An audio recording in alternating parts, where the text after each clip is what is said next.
Bint करूँ अरदास सुनो जे ठाकुर पावै। देव दर्श मन चाओ भगत वे मन ठहरावै। भले चिरागन ध्यार में सब कल उदरी एक नाम धर्म। प्रगट सगल हर पवन में जन नानक गुरु पार ब्रह्म। ज्योत रूप हरे आप गुरु नानक कहाया। ताते अंगद कहो तत् शिव तत्व मिलाया। अंगद कृपा तुहारे अमर सतगुर थिर किया। अमरदास अमृत छत्र गुरु राम जियो। रामदास दर्शन परस कै मथुरा अमृत बैण। मूर्त पंच प्रमाण पुरख गुरु अर्जन पिखो नैन। सो को टल गुरु सेविय एन सै सुहाय। दर्शन परसै गुरु कै जन्म मरण दुख जाय। होवै सिफत कुसमदीन अरसों पुरसों कटिए। तू डिठे सच्चे पातशाह मर जन्म जन्म दी कटिए। सज्जन सच्चा पातशाह सिर साह साह। जिस पास बैठिया सोइए सबना दा वेसाह। सज्जन सच्चा पातशाह सिर साह साह। इस पास बैठिया सोइए सबना दा वेसाह।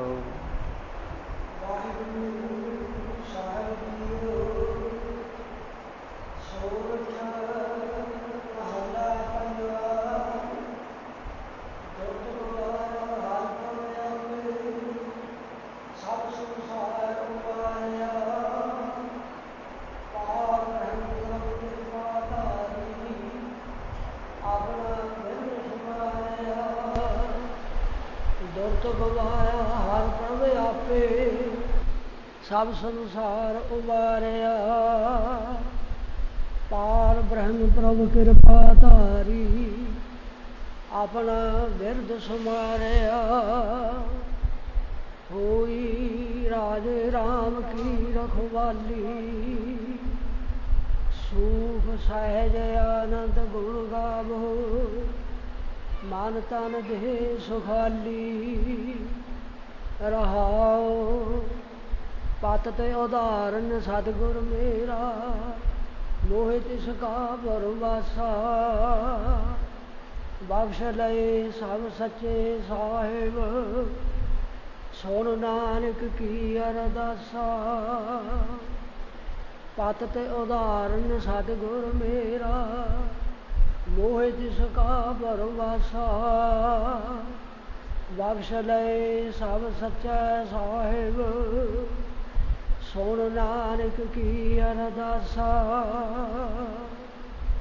वाहिगुरु जी का खालसा वाहिगुरु जी की वाहिगुरु साहिब जीओ। सावन सरसी कामनी। चरण कमल स्यों प्यार। मन तन रता सच रंग। इको नाम आधार। विखिया रंग कुड़ाविया। दिसन सभे शार। हर अमृत बूंद सुहावनी। मिल साधु पीवनहार। बान तिन प्रभ संग मौलिया। समरथ पुरख अपार। हर मिलने नू मन लोचदा। कर्म मिलावनहार। जिनी सखिए प्रभ पाया। हौ तिनका सल बलिहार। नानक हर जी मया कर। शब्द सवारनहार। सावन तिना सुहागणी। जिन राम नाम उरहार। नानक हर जी मया कर। शब्द सवारनहार। सावन तिना सुहागणी। जिन राम नाम उरहार। सावन सरसी कामनी। चरण कमल स्यों प्यार।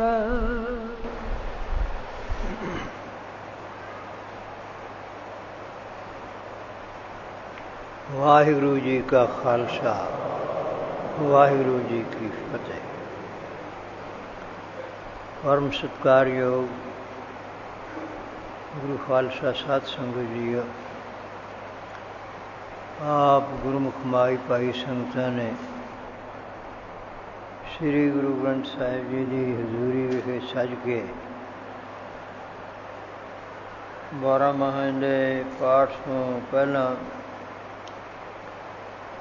ਰਸ ਪਿੰਨਾ ਕੀਰਤਨ ਸਰਵਣ ਕੀਤਾ ਹੈ।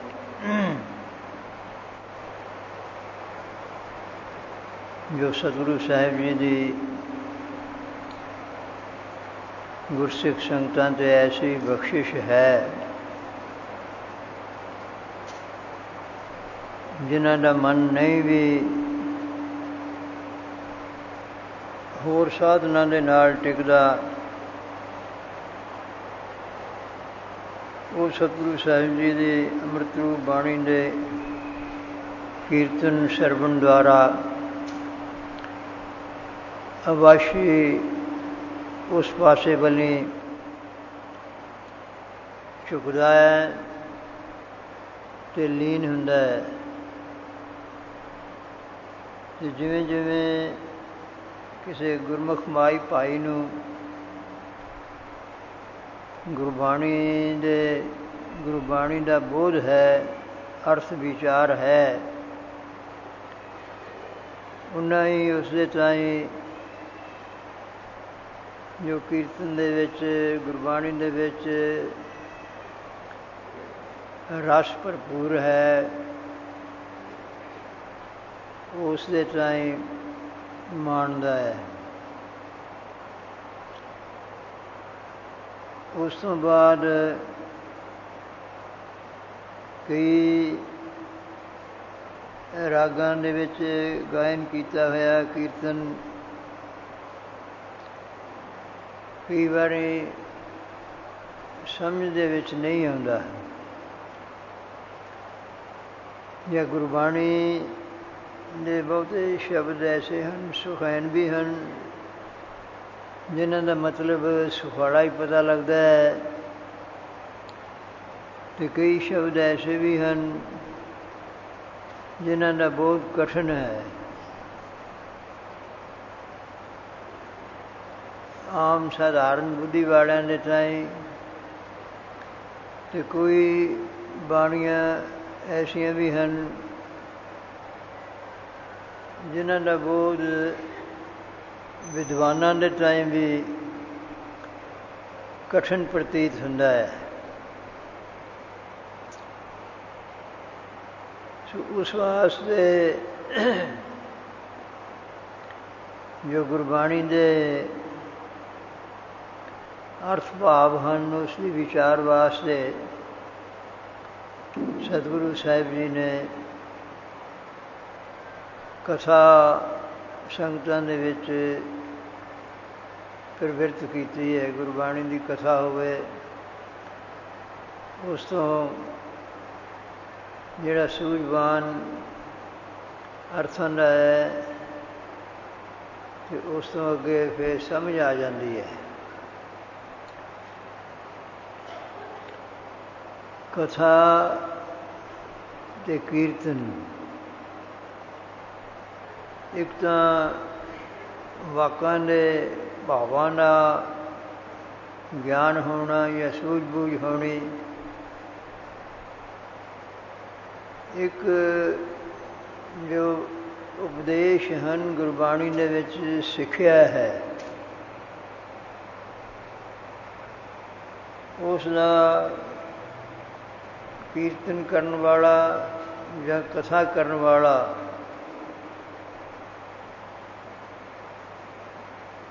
ਜਿੰਨਾ ਵੀ ਉਸ ਦਾ ਮੰਨਣ ਕਰਨ ਵਾਲਾ ਹੋਵੇ, ਉਸ ਦਾ ਓਨਾ ਪ੍ਰਭਾਵ ਪੈਂਦਾ ਹੈ।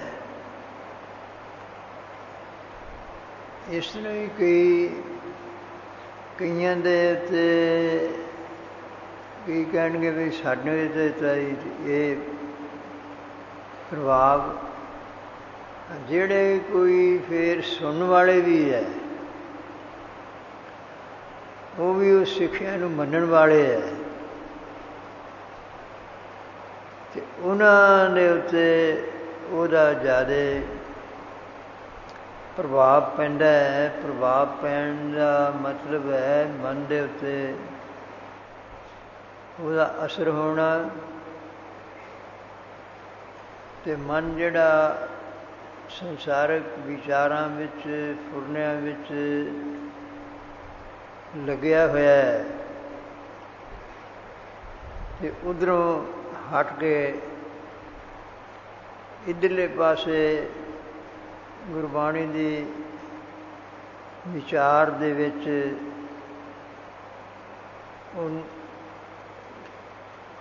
ਉਹਦਾ ਸਮਾਉਣਾ, ਲੀਨ ਹੋਣਾ, ਉਹਨਾਂ ਨੂੰ ਵੀ ਫਿਰ ਜ਼ਿਆਦਾ ਰਸ ਜਾਂ ਆਨੰਦ ਆਉਂਦਾ ਹੈ। ਇਹ ਕਾਰਨ ਹੁੰਦੇ ਆ ਆਪਣੇ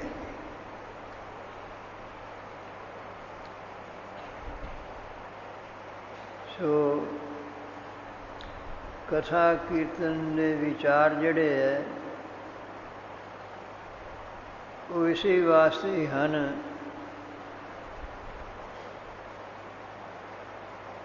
ਕਿ ਉਹ ਸਿੱਖਿਆ ਦਾ ਮੰਨਣ ਕੀਤਾ ਜਾਏ। ਮੰਨਣ ਤੋਂ ਲਾਭ ਕੀ ਹੁੰਦਾ ਹੈ?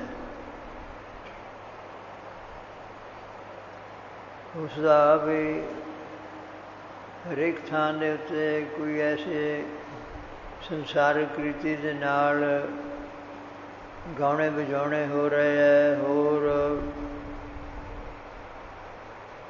ਟੈਲੀਵਿਜ਼ਨਾਂ ਦੁਆਰਾ, ਫੋਟੋਆਂ ਰਾਹੀਂ ਜਾਂ ਹੋਰ ਚੀਜ਼ ਹੈ, ਬਹੁਤ ਕੁਛ ਹੋ ਰਿਹਾ ਹੈ। ਉੱਥੇ ਜਿਨ੍ਹਾਂ ਦੀ ਪ੍ਰਵਿਰਤੀ ਉੱਧਰ ਹੈ ਜਾਂ ਆਮ ਲੋਕ ਸਾਰੇ ਉਹ ਇਸੇ ਵਾਸਤੇ ਹੀ ਉਹ ਜਾਂਦੇ ਹੈ ਜਾਂ ਉਹ ਦੇਖਦੇ ਹੈ ਵੀ ਸਾਡਾ ਚਿੱਤ ਖੁਸ਼ ਹੋਵੇ, ਸਾਨੂੰ ਆਨੰਦ ਆਵੇ, ਸੁਖ ਆਵੇ। ਸੋ ਆਨੰਦ ਸੁਖ ਵਾਸਤੇ ਹੀ ਸਭ ਜਿਤਨੇ ਜੀ ਜੰਤ ਹੈ, ਮਨੁੱਖ ਸ੍ਰਿਸ਼ਟੀ ਦੀ ਤਾਂ ਕੀ ਗੱਲ ਹੈ, ਜਿਹੜੀ ਦਿਵਯ ਸ੍ਰਿਸ਼ਟੀ ਹੈ, ਜਿਹੜੀ ਅਸੀਂ ਸੁਣੀ ਹੈ ਸ਼ਾਸਤਰਾਂ ਦੁਆਰਾ ਵੀ ਸਵਰਗ ਹੈ, ਹੋਰ ਵੀ ਹੈ,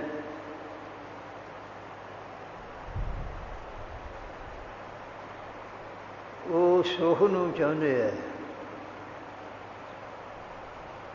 ਇੱਕ ਤਾਂ ਸੁਖ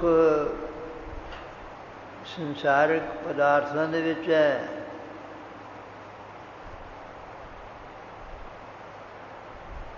ਸੰਸਾਰਿਕ ਪਦਾਰਥ ਜਿਹੜੇ ਨੇ ਉਹਦੀ ਸੁਖ ਲੈਣ ਵਾਸਤੇ ਸਾਧਨ ਵਾਹਿਗੁਰੂ ਪਰਮੇਸ਼ਰ ਨੇ ਦਿੱਤੇ ਹੈ। ਉਹ 5 ਬੜੇ ਸਾਧਨ ਹਨ। ਸਾਧਨ ਹੁੰਦਾ ਜਿਸ ਦੇ ਰਾਹੀਂ ਕੋਈ ਚੀਜ਼ ਪ੍ਰਾਪਤ ਹੋਵੇ, ਅਤੇ ਸਾਧ ਹੁੰਦਾ ਹੈ ਜਿਹੜੀ ਚੀਜ਼ ਪ੍ਰਾਪਤ ਹੋਣੀ ਹੈ, ਅਤੇ ਸਾਧਕ ਉਹ ਹੁੰਦਾ ਜਿਹੜਾ ਸਾਧਨਾ ਕਰਨ ਵਾਲਾ ਹੈ, ਅਤੇ ਸਾਧੂ ਉਹ ਹੁੰਦਾ ਹੈ ਜਿਹਨੂੰ ਸਾਧ ਪ੍ਰਾਪਤ ਹੋਇਆ ਹੈ। ਇਹ 3-4 ਚੀਜ਼ਾਂ ਇਕੱਠੀਆਂ ਹੋ ਗਈਆਂ। ਸ਼ਾਇਦ ਇੱਕੋ ਵਾਰੀ ਛੇਤੀ ਨਾ ਸਮਝ 'ਚ ਆਵੇ। ਜਿਹੜਾ ਹਮੇਸ਼ਾ ਉਹ ਸੁਣਦਾ ਰਹੂਗਾ ਉਹਨੂੰ ਛੇਤੀ ਸਮਝ ਆ ਜਾਂਦੀ ਹੈ, ਔਰ ਉਹਨੂੰ ਉਸਦੀ ਲਗਨ ਵੀ ਉੱਧਰ ਲੱਗਦੀ ਹੈ, ਉਹਨੂੰ ਉਸਦੇ ਵਿੱਚੋਂ ਸੁੱਖ ਵੀ ਪ੍ਰਾਪਤ ਹੁੰਦਾ ਹੈ। ਸੁੱਖ ਜਿਹਾ ਜਿਹਾ ਰੱਖਿਆ ਹੋਇਆ ਹੈ।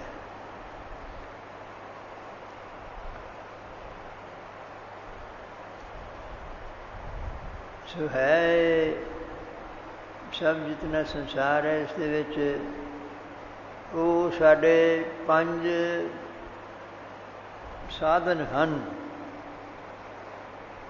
ਵਾਹਿਗੁਰੂ ਪਰਮੇਸ਼ਰ ਨੇ ਦਿੱਤੇ ਹੋਏ। ਵੀ ਅੱਖਾਂ ਹੈ, ਇਹਦੇ ਨਾਲ ਅਸੀਂ ਚੀਜ਼ਾਂ ਵੇਖਦੇ ਹਾਂ। ਅੱਖਾਂ ਨਾਲ ਜਿਹੜੀ ਚੀਜ਼ ਸਾਨੂੰ ਜ਼ਿਆਦਾ ਖਿੱਚ ਪਾਉਂਦੀ ਹੈ ਦੇਖਣ ਦੇ ਵਿੱਚ, ਜਿਸ ਤਰ੍ਹਾਂ ਕਿਸੇ ਦਾ ਮਨ ਹੈ ਉਹਨੂੰ ਉੱਥੇ ਉਹ ਕਹਿੰਦਾ ਉਹਨੂੰ ਵੇਖੀ ਜਾਵਾਂ, ਉਹਨੂੰ ਆਨੰਦ ਆਉਂਦਾ ਹੈ। ਆਨੰਦ ਕਿਸ ਵਾਸਤੇ ਆਉਂਦਾ ਹੈ? ਇਸ ਗੱਲ ਦੀ ਵੀ ਇਹਨੂੰ ਸੁਣੋ ਤੇ ਵਿਚਾਰੋ।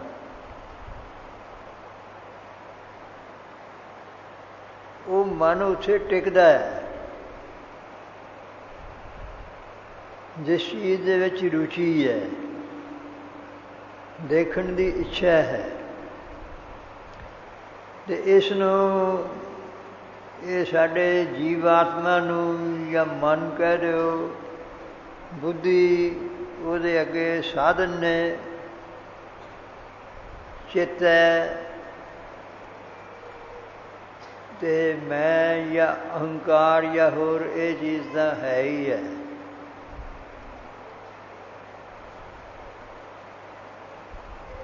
ਜਿੱਥੇ ਕਿਸੇ ਦਾ ਚਿੱਤ ਨਹੀਂ ਲੱਗਦਾ ਉੱਥੇ ਉਹਨੂੰ ਆਨੰਦ ਹੀ ਨਹੀਂ ਹੈ, ਉਹਨੂੰ ਸੁਖ ਹੀ ਨਹੀਂ ਹੈ, ਨਾ ਉੱਥੇ ਉਹ ਲੱਗਦਾ ਹੀ ਹੈ। ਬਲਕਿ ਜਿਹੜੀਆਂ ਸਾਡੇ ਮਨੁੱਖ ਦੇ ਤਾਈਂ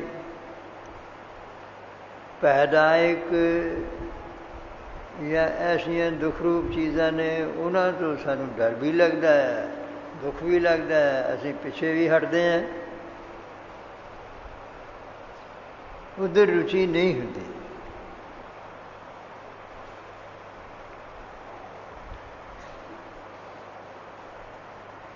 ਸੋ ਇਹ ਹੈ ਘੱਟ ਵੱਧ ਚੀਜ਼, ਜਿੰਨੀ ਕਿਸੇ ਦੀ ਸੰਸਾਰ ਦੇ ਵਿੱਚ ਪ੍ਰਵਿਰਤੀ ਹੈ।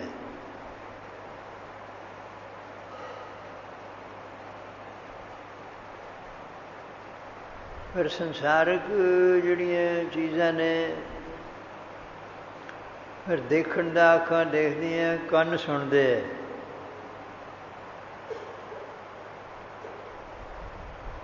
ਜੇ ਮਨ ਇਕਾਗਰ ਨਾ ਹੋਵੇ, ਮਨ ਟਿਕਿਆ ਨਾ ਹੋਵੇ, ਕੰਨ ਕਿੰਨੇ ਸੁਣੀ ਜਾਣ, ਫਿਰ ਨਹੀਂ ਗਿਆਨ ਹੁੰਦਾ।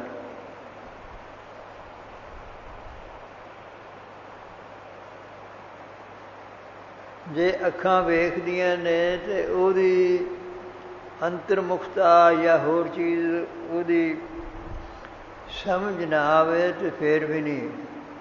ਅੱਖਾਂ ਵੀ ਨਹੀਂ ਸਾਧਨ ਹੈ ਇੱਕ ਗਿਆਨ ਕਰਾਉਣ ਦਾ, ਬਾਹਰ ਰੂਪ ਰੰਗ ਦਾ।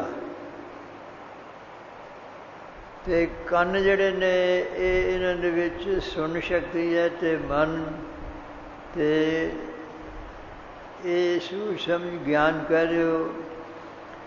ਅਤੇ ਰਸਨਾ ਜਿਹੜੀ ਹੈ ਇਹ 6 ਰਸ ਹੈ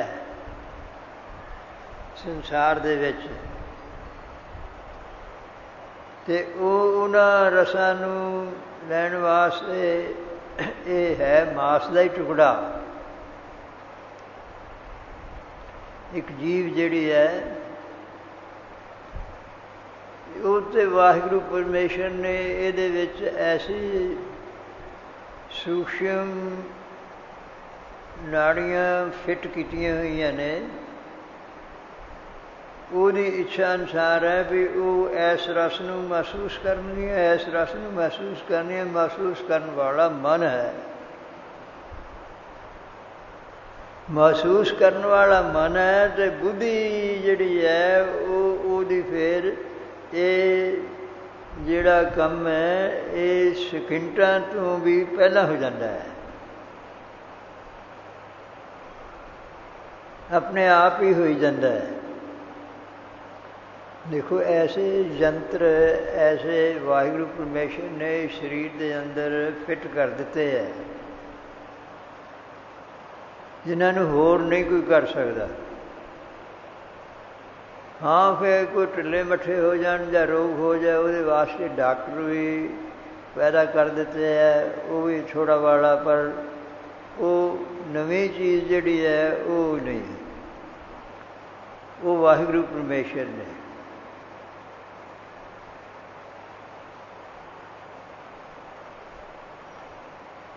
ਇਹ ਹੈ। ਅਤੇ ਅੱਗੇ ਇਹ 3 ਚੀਜ਼ਾਂ ਹੋ ਗਈਆਂ, ਅੱਖਾਂ ਸੁਣਨਾ, ਰਸ ਲੈਣਾ,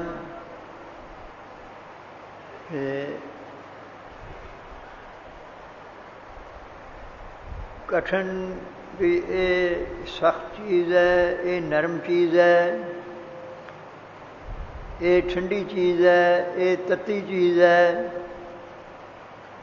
ਇਹ ਵੀ ਵਾਹਿਗੁਰੂ ਪਰਮੇਸ਼ਰ ਨੇ ਯੰਤਰ ਰੱਖਿਆ ਹੈ। ਉਹ ਸਾਰੇ ਸਰੀਰ ਦੇ ਵਿੱਚ ਹੀ ਹੈ। ਰਸਨਾ ਤਾਂ ਕੇਵਲ ਮੂੰਹ 'ਚ ਹੀ ਹੈ, ਅਤੇ ਸੁਣ ਸ਼ਕਤੀ ਕੇਵਲ ਕੰਨਾਂ ਦੀ, ਇਹਨੂੰ ਗੋਲਕ ਕਹਿੰਦੇ, ਇਹਦੇ 'ਚ ਹੀ ਹੈ। ਅਤੇ ਅੱਖਾਂ 'ਚ ਉਨੇ ਥਾਂ ਦੇ ਵਿੱਚ ਦੇਖਣ ਦੀ ਸ਼ਕਤੀ ਹੈ। ਪਰ ਵਾਹਿਗੁਰੂ ਦੀ ਐਸੀ ਕਿਰਪਾ ਹੈ ਵੀ ਜਿਹੜੀ ਸਪਰਸ਼ ਇਸ ਨੂੰ ਕਹਿੰਦੇ ਨੇ, ਅਤੇ ਇਹ ਸਾਰੇ ਸਰੀਰ ਦੇ ਉੱਤੇ ਹੀ ਚਮੜੀ ਰੱਖੀ ਹੋਈ ਹੈ। ਇਹ ਚਮੜੀ ਕਿਤੇ ਵੀ ਕੋਈ ਤੱਤੀ ਚੀਜ਼ ਲੱਗ ਜਾਏ ਸਾਡੇ ਸਰੀਰ 'ਤੇ, ਇੱਕਦਮ ਮਿੰਟ ਸੈਕਿੰਡ ਦੇ ਵਿੱਚ ਹੀ ਉਹਦਾ ਪਤਾ ਲੱਗ ਜਾਂਦਾ ਹੈ। ਕਠਨ ਸਖਤ ਚੀਜ਼ ਹੋਵੇ, ਕਠੋਰ ਹੋਵੇ, ਉਹਦਾ ਪਤਾ ਲੱਗਦਾ ਹੈ। ਠੰਡੀ ਪਤੀ ਚੀਜ਼ ਦਾ ਪਤਾ ਲੱਗਦਾ ਹੈ। ਇਹ ਵਾਹਿਗੁਰੂ ਪਰਮੇਸ਼ਰ ਦੀਆਂ ਅਮੋਲਕ ਦਾਤਾਂ ਨੇ, ਜਿਸ ਨੂੰ ਕੋਈ ਹੋਰ ਨਹੀਂ ਦੇ ਸਕਦਾ। ਖਾਸ ਕਰਕੇ ਮਨੁੱਖਾ ਸਰੀਰ ਦੇ ਵਿੱਚ ਜਿਹੜੀ ਜਿਸ ਤਰ੍ਹਾਂ ਹੁਣ ਵਿਚਾਰ ਹੋ ਰਹੀ ਹੈ, ਇਸ ਦਾ ਬੋਝ ਮਨੁੱਖ ਨੂੰ ਹੀ ਹੈ। ਪਸ਼ੂਆਂ ਨੂੰ ਤਾਂ ਨਹੀਂ, ਨਾ ਅਧਿਕਾਰ ਹੈ ਸੰਗਤ ਦੇ ਵਿੱਚ, ਨਾ ਆ ਸਕਦੇ ਹੈ। ਇਸ ਕਰਕੇ ਇਹ ਸਮਾਂ ਜਿਹੜਾ ਹੈ ਪ੍ਰਾਪਤ ਹੋਇਆ ਹੈ, ਮਨੁੱਖਾ ਦੇਹ ਦੇ ਅੰਦਰ ਬਹੁਤ ਅਮੋਲਕ ਹੈ। ਇਹ ਵੀ ਚੀਜ਼ਾਂ ਅਮੋਲਕ ਦੇ ਨਾਲ ਇਸ ਤਰ੍ਹਾਂ ਉਹ ਜਿਹੜਾ ਬਣਾਉਣ ਵਾਲਾ ਹੈ ਉਹ ਅਮੋਲਕ ਤੋਂ ਅਮੋਲਕ ਹੈ। ਗੁਰੂ ਅਮਰਦਾਸ ਸਾਹਿਬ ਜੀ ਦੇ ਬਚਨ ਹਨ, ਹਰ ਆਪ ਅਮੁੱਲਕ ਹੈ, ਮੁੱਲ ਨਾ ਪਾਇਆ ਜਾਏ। ਮੁੱਲ ਨਾ ਪਾਇਆ ਜਾਏ, ਕਿਸੇ ਵਿੱਚੋਂ ਰਹੇ ਲੋਕ ਬਿਲ ਲਾਏ। ਉਹਦੀ ਫਿਰ ਪ੍ਰਾਪਤੀ ਵੀ ਦੱਸੀ ਹੈ ਵੀ ਇਉਂ ਉਹ ਪ੍ਰਾਪਤ ਹੋ ਜਾਊਗਾ। ਇਹ ਜਿਹੜੇ ਸੁਖਾਲਾ ਸਮਝਣ ਵਾਸਤੇ ਵੀ ਉਹ ਤਾਂ ਵੀ ਹਰ ਵੇਲੇ ਸਾਡੇ ਉੱਤੇ ਹਉਮੈ ਦਾ, ਮਾਇਆ ਦਾ ਪਰਦਾ ਹੋਣੇ ਕਰਕੇ ਹਰ ਵੇਲੇ ਹੀ ਵਾਹਿਗੁਰੂ ਪਰਮੇਸ਼ਰ ਦਾ ਪਤਾ ਹੀ ਨਹੀਂ ਲੱਗਦਾ ਵੀ ਮੇਰੇ ਅੰਦਰ ਹੈ ਜਾਂ ਬਾਹਰ ਵੀ ਹੈ। ਸਰੀਰ ਹੈ ਵੀ ਮੈਂ ਸਰੀਰ ਹਾਂ, ਇਸ ਦੇ ਅੰਦਰ ਠੀਕ ਹੈ। ਮਨ ਬੁੱਧ ਇਹਨਾਂ ਨੂੰ ਇੰਦਰੇ ਕਹਿ ਦਿੰਦੇ ਹੈ। ਇਹ ਵੀ ਹੈਗੇ ਆ, ਸਮਝ ਵੀ ਆਉਂਦੀ ਹੈ, ਬੁੱਧੀ ਆਉਂਦੀ ਹੈ। ਵੱਡੇ ਵੱਡੇ ਸੰਸਾਰਿਕ ਵਿਚਾਰਾਂ ਵਾਲੇ, ਜਿਹੜੇ ਵਿਵਹਾਰਕ ਵਿਚਾਰ ਕਰਨ ਵਾਲੇ ਹੈ, ਸਾਇੰਸਦਾਨ ਜਾਂ ਖੋਜੀ ਇਹਨਾਂ ਗੱਲਾਂ ਦੇ ਵੀ ਬੜੇ, ਜਾਂ ਸਰੀਰਕ ਗਿਆਨ ਵਾਲੇ ਵੀ, ਜੈਸੇ ਮੈਡੀਕਲ ਸਾਇੰਸ ਹੈ, ਉਹ ਕਿਸੇ ਨੂੰ ਪੁੱਛ ਕੇ ਦੇਖੋ ਜਿਹੜੇ ਵਿਚਾਰ ਵਾਲੇ ਨੇ। ਮੈਂ ਪੁੱਛ ਲੈਂਦਾ ਹੁੰਦਾ ਜੇ ਕੋਈ ਆਵੇ, ਮੈਂ ਕਿਹਾ ਜੀ ਤੁਹਾਨੂੰ ਪਤਾ ਹੈ ਕਿ ਮਨ ਅਤੇ ਬੁੱਧ, ਕਹਿੰਦੇ ਇੰਨਾ ਤਾਂ ਅਸੀਂ ਸਮਝਦੇ ਹਾਂ, ਪਰ ਆਤਮਾ ਕੀ ਚੀਜ਼ ਹੈ, ਉਹ ਕੈਸਾ ਹੈ? ਕਹਿੰਦੇ ਜੀ ਇਹ ਨਹੀਂ ਸਾਡੀ ਗੱਲ।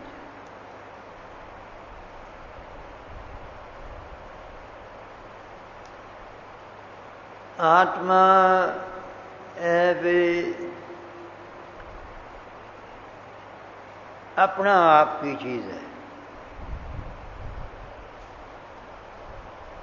जिस तरह कई बार वाहिगुरु परमेश्वर नूं वो अपना प्रभु ते आए, मिल कुशल छेती कर आए, ਕਿ ਆਪਣਾ ਉਹਨੂੰ ਕਿਉਂ ਕਿਹਾ?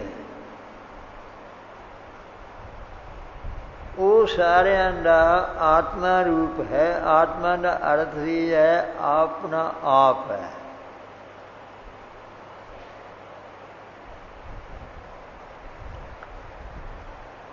ਜਿਹਦੇ ਰਾਹੀਂ ਮਨ ਹੈ, ਮਨ ਨੂੰ ਵੀ ਜਿਹੜਾ ਸਪੁਰਨ ਤੇ ਬੁੱਧੀ ਦੇ ਅੰਦਰ ਜਿਹੜਾ ਗਿਆਨ ਦੇਣ ਵਾਲਾ ਹੈ,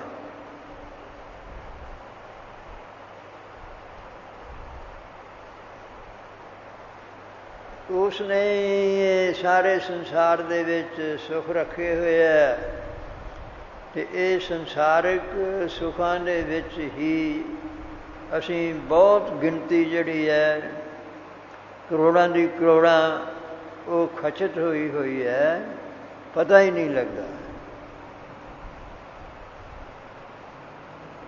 ਜਿਹੜਾ ਵਾਹਿਗੁਰੂ ਪਰਮੇਸ਼ਰ ਹੈ ਜਾਂ ਆਤਮਾ ਹੈ ਉਹ ਅੰਦਰ ਹੀ ਹੈ।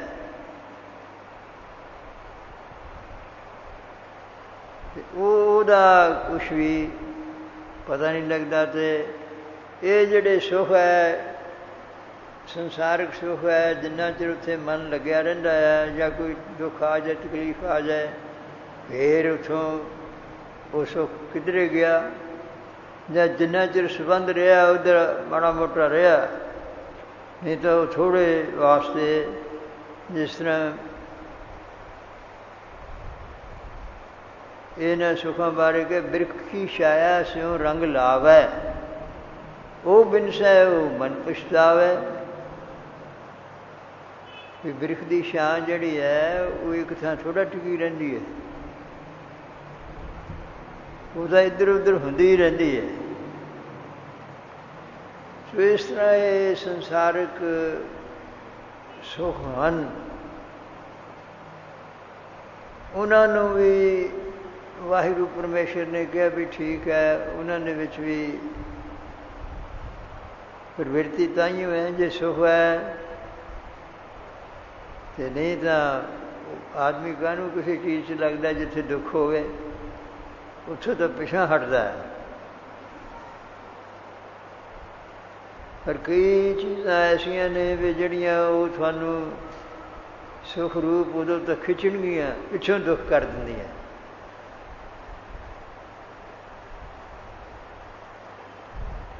ਪਿੱਛੋਂ ਫਿੱਕਾ ਹੋ ਜਾਂਦਾ ਮਨ। ਸਭ ਤੋਂ ਪਤੀ ਸਤੀ ਦੇ ਰੂਪ ਦੇ ਵਿੱਚ ਸੰਸਾਰਿਕ ਸਪਰਸ਼ ਦਾ ਸੁੱਖ ਹੈ, ਜੇ ਰੱਖਿਆ ਵਾਹਿਗੁਰੂ ਪਰਮੇਸ਼ਰ ਹੀ ਨੇ। ਅਤੇ ਉਹ ਕੋਈ ਐਵੇਂ ਮਿੰਟਾਂ ਦੇ ਹਿਸਾਬ ਦਾ ਹੀ ਹੁੰਦਾ ਹੈ, ਜਾਂ ਉਹ ਤੋਂ ਵੀ ਥੋੜ੍ਹਾ ਹੁੰਦਾ ਹੈ।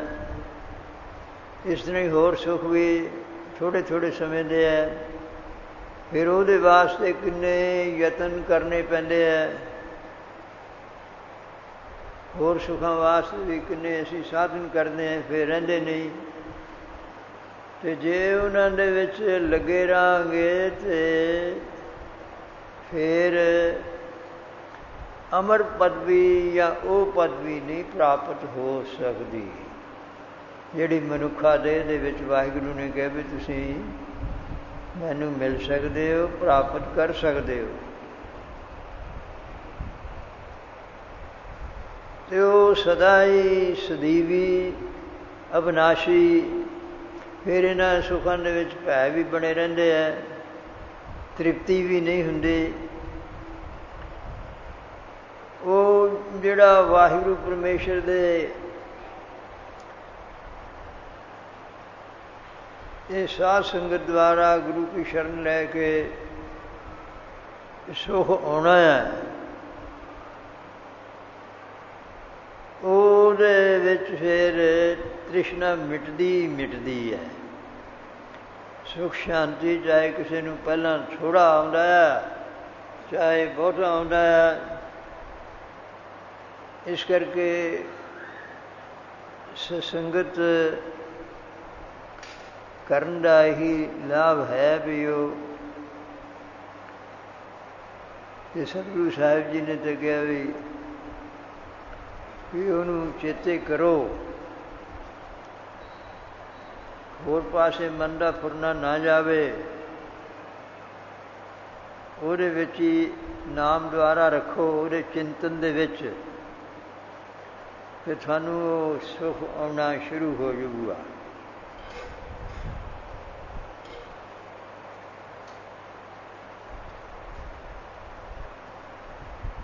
ਸਿਮਰੋ ਸਿਮਰ ਸਿਮਰ ਸੁਖ ਪਾਵੋ।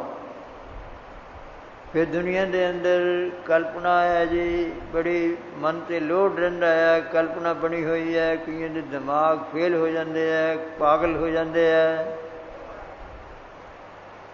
ਕਲ ਕਲੇਸ਼, ਕਲੇਸ਼ ਬੜੇ ਹੈ। ਕਲ ਕਲੇਸ਼ ਤਨ ਮਾਹੇ ਮਿਟਾਓ।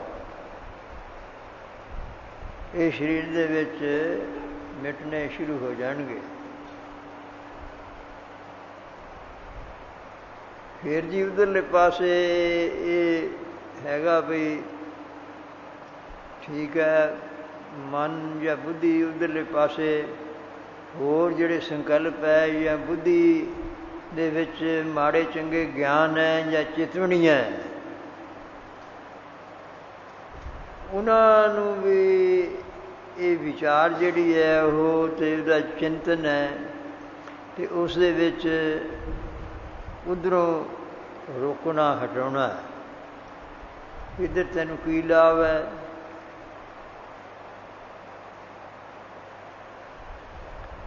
ਸੋ ਜ਼ਰੂਰ ਜਿਹੜੇ ਤਾਂ ਗੁਰਮੁਖ ਮਾਈ ਪਾਈ ਹਮੇਸ਼ਾ ਹੀ ਇੱਧਰਲੇ ਪਾਸੇ ਲੱਗੇ ਹੋਏ ਹੈ।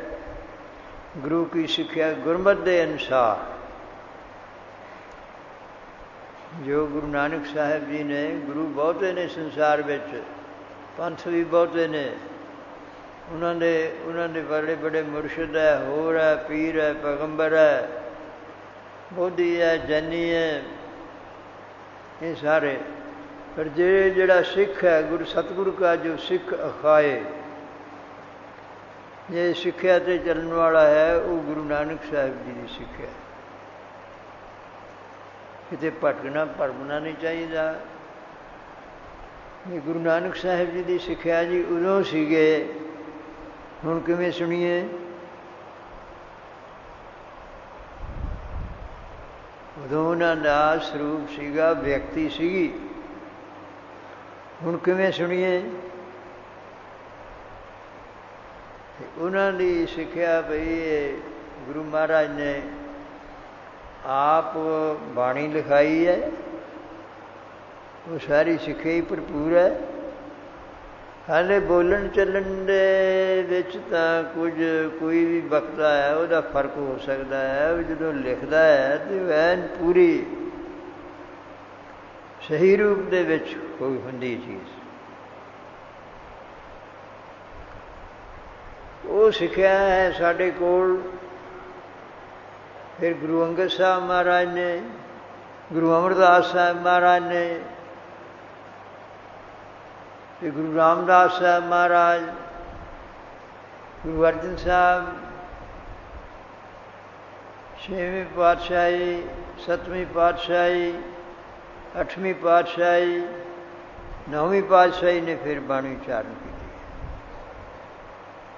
ਗੁਰੂ ਅਰਜਨ ਸਾਹਿਬ ਜੀ ਦੇ ਤਾਈਂ ਜਿਸ ਵੇਲੇ ਗੁਰੂ ਮਹਾਰਾਜ ਨੇ ਇਸੇ ਤਰ੍ਹਾਂ ਹੀ ਸ਼ਹਾਦਤ ਦੁਆਰਾ ਭਾਣਾ ਵਰਤਾਉਣਾ ਸੀ ਔਰ ਸਿੱਖਿਆ ਦੇਣੀ ਸੀ ਵੀ ਬ੍ਰਹਮ ਗਿਆਨੀ ਕਿਹਾ ਜਿਹਾ ਹੁੰਦਾ ਹੈ। ਨਹੀਂ ਤਾਂ ਬ੍ਰਹਮ ਗਿਆਨੀ ਵੀ ਸਾਡਾ ਸੰਤ ਵੀ ਬ੍ਰਹਮ ਗਿਆਨੀ ਹੈ, ਦੂਜਾ ਵੀ ਬ੍ਰਹਮ ਗਿਆਨੀ ਹੈ। ਉਹ ਜਿਹੜੀ ਅਸਲੀ ਉਚਾਰਨ ਕੀਤੀ ਹੈ, ਇਸ ਤਰ੍ਹਾਂ ਹੀ ਗੁਰੂ ਨਾਨਕ ਸਾਹਿਬ ਮਹਾਰਾਜ ਜੀ ਨੇ, ਗੁਰੂ ਅੰਗਦ ਸਾਹਿਬ ਮਹਾਰਾਜ ਜੀ ਨੇ ਉਹ ਮੰਨਣ ਦੇ ਵਿੱਚ ਸਿੱਖਿਆ ਲਈ। ਅਤੇ ਜਿਹੜਾ ਸ਼ਰਧਾਵਾਨ ਗੁਰੂ ਨਾਨਕ ਸਾਹਿਬ ਮਹਾਰਾਜ ਤਾਂ ਜਿੱਥੇ ਵੀ ਗਏ, ਚਾਹੇ ਕਿਤਨੇ ਵੱਡੇ ਪਾਪੀ ਜਾਂ ਹੋਰ ਵਿਕਾਰੀ ਹੋਰ ਸੀ, ਅਤੇ ਉਹ ਉਹਨਾਂ ਦਾ ਤਾਂ ਪ੍ਰਤਾਪ ਹੀ ਐਸਾ ਸੀ ਵੀ ਉਸੇ ਵੇਲੇ ਹਾਲੇ ਤਾਂ ਕੋਈ ਚੀਜ਼ ਲੱਗੇ, ਜਦੋਂ ਜੇ ਚਾਹੁਣ ਉਹ, ਅਤੇ ਉਸੇ ਵੇਲੇ ਹੀ ਉਹਦਾ ਮਨ ਸ਼ੁੱਧ ਕਰਕੇ ਤੇ ਉਸ ਸਰੂਪ ਦੇ ਵਿੱਚ ਕਰ ਦਿੰਦੇ ਸੀ। ਬੜੇ ਦੈਂਤ ਹੋਰ ਸਾਰੇ ਇਹ ਨਹੀਂ ਸੀ। ਉਸ ਸਰੂਪ ਦੇ ਵਿੱਚ ਐਸਾ ਹੀ ਸੰਸਾਰ ਦੇ ਵਿੱਚ ਇਹ ਪ੍ਰਚਾਰ ਕਰਨਾ ਸੀ।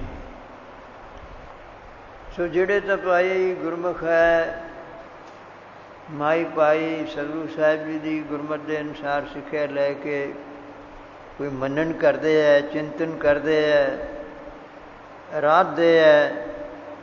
ਅਰਾਧਨ ਦੇ ਵਿੱਚ ਜਿਹੜਾ ਧਿਆਨ ਹੈ ਜ਼ਰੂਰ ਹੋਣਾ ਚਾਹੀਦਾ ਹੈ। ਧਿਆਨ ਕੀ ਹੈ? ਖਿਆਲ ਉਸ ਵਾਲਾ। ਨਹੀਂ ਤਾਂ ਇੱਥੇ ਰੌਲੇ ਵਿਦਵਾਨਾਂ ਦੇ ਵਿੱਚ ਪਏ ਨੇ ਜੀ, ਸਰਗੁਣ ਦਾ ਧਿਆਨ ਕਰਨਾ ਚਾਹੀਦਾ ਕਿ ਨਿਰਗੁਣ ਦਾ ਕਰਨਾ, ਉਹਨੂੰ ਛੱਡੋ ਤੁਸੀਂ, ਐਡੀ ਛੇਤੀ ਨਹੀਂ ਸਮਝ ਆ ਸਕਦੀ। ਉਹ ਉਹਨਾਂ ਨੇ ਝਗੜਿਆ ਵੀ ਜਿਹੜਾ ਖਿਆਲ ਹੈ ਉਹਨੂੰ ਵਿੱਚ ਰੱਖੋ। ਆਪਾਂ ਕੋਈ ਗੱਲ ਕਰਦੇ ਹਾਂ, ਕੋਈ ਸੰਸਾਰ ਦੇ ਵਿੱਚ ਨਾਂ ਰੱਖੇ ਹੋਏ ਨੇ ਅਤੇ ਜਿਨ੍ਹਾਂ ਦਾ ਸਾਨੂੰ ਬੋਧ ਹੈ ਉਹ ਨਾਂ ਬੋਲੋ ਤਾਂ ਇੱਕਦਮ ਸਮਝ ਆਉਂਦੀ ਹੈ ਸਾਨੂੰ। ਇਸ ਤਰ੍ਹਾਂ ਹੀ ਗੁਰਬਾਣੀ ਦੇ ਵਿੱਚ ਵੀ ਜੇ ਪਰਮੇਸ਼ਰ ਦੇ ਨਾਮ ਹੈ ਵੀ ਕਰਤਾ ਪੁਰਖ ਹੈ, ਵੀ ਉਹ ਕਰਨ ਵਾਲਾ ਹੈ ਸਾਰੀ ਸ੍ਰਿਸ਼ਟੀ ਨੂੰ। ਉਹ ਐਸਾ ਪੁਰਖ ਤਾਂ ਹੋਰ ਵੀ ਕਰਨ ਵਾਲੇ ਨੇ, ਸਾਰੀ ਸ੍ਰਿਸ਼ਟੀ ਨੂੰ ਨਹੀਂ ਕੋਈ ਕਰਨ ਵਾਲਾ। ਇਹ ਮੋਟਾ ਜਿਹਾ ਅਰਥ ਹੈ ਪੁਰਖ ਦਾ। ਇਹ ਪੁਰਖ ਤਾਂ ਪੁਰਖ ਵੀ ਕਹਿੰਦੇ ਨੇ ਵੀ ਐਸਾ ਪੁਰਖ ਹੈ ਸਾਰੀ ਸ੍ਰਿਸ਼ਟੀ ਨੂੰ ਕਰਨ ਵਾਲਾ ਹੈ। ਸਾਰੀ ਸ੍ਰਿਸ਼ਟੀ ਨੂੰ ਕਰਨ ਵਾਲਾ ਹੀ ਨਹੀਂ, ਸਾਰੀ ਸ੍ਰਿਸ਼ਟੀ ਨੂੰ ਕਰਨ ਵਾਲਾ ਹੈ, ਰੋਜ਼ੀ ਦੇਣ ਵਾਲਾ ਵੀ ਹੈ, ਔਰ ਫਿਰ ਸਾਰੀ ਸ੍ਰਿਸ਼ਟੀ ਦਾ ਸੰਘਾਰ ਕਰਤਾ ਵੀ ਹੈ। ਕਰਤਾ ਕਰਤਾ ਇਹ ਜਦੋਂ ਐਸਾ ਚੀਜ਼ ਕਰਨੀ ਹੈ, ਉਹ ਸਾਰੇ ਗੁਰਬਾਣੀ 'ਚ ਅਰਥ ਖੋਲ੍ਹੇ ਹੋਏ ਨੇ। ਤੂੰ ਕਰਤਾ ਸਚਿਆਰ ਮੈਂਡਾ ਸਾਈਂ, ਜੋ ਤੋ ਭਾਵੈ ਸੋਈ ਥੀਸੀ, ਜੋ ਤੂੰ ਦੇ ਸੋਈ ਹਉ ਪਾਈ। ਇਹ ਪੰਕਤੀ ਦੇ ਅਰਥ ਹੈ। ਤੂੰ ਵਾਹਿਗੁਰੂ ਪਰਮੇਸ਼ਰ ਮੇਰੇ ਕਰਨ ਵਾਲਾ ਹੈ, ਮੇਰਾ ਮਾਲਿਕ। ਦੁਨੀਆ 'ਚ ਮਾਲਿਕ ਤਾਂ ਹੁੰਦੇ ਨੇ, ਚੀਜ਼ਾਂ ਨੂੰ ਪੈਦਾ ਕਰਨ ਵਾਲੇ ਨਹੀਂ ਹੈ। ਜਿਵੇਂ ਬਨਸਪਤੀ ਹੈ, ਪਸ਼ੂ ਪੰਛੀ ਹੈ, ਅਸੀਂ ਮਈਆਂ ਖਰੀਦ ਕੇ ਲਿਆਉਂਦੇ ਹਾਂ, ਗਊਆਂ ਖਰੀਦ ਕੇ ਲਿਆਉਂਦੇ ਹਾਂ, ਉਹਨਾਂ ਨੂੰ ਬਣਾ ਤਾਂ ਨਹੀਂ ਸਕਦੇ।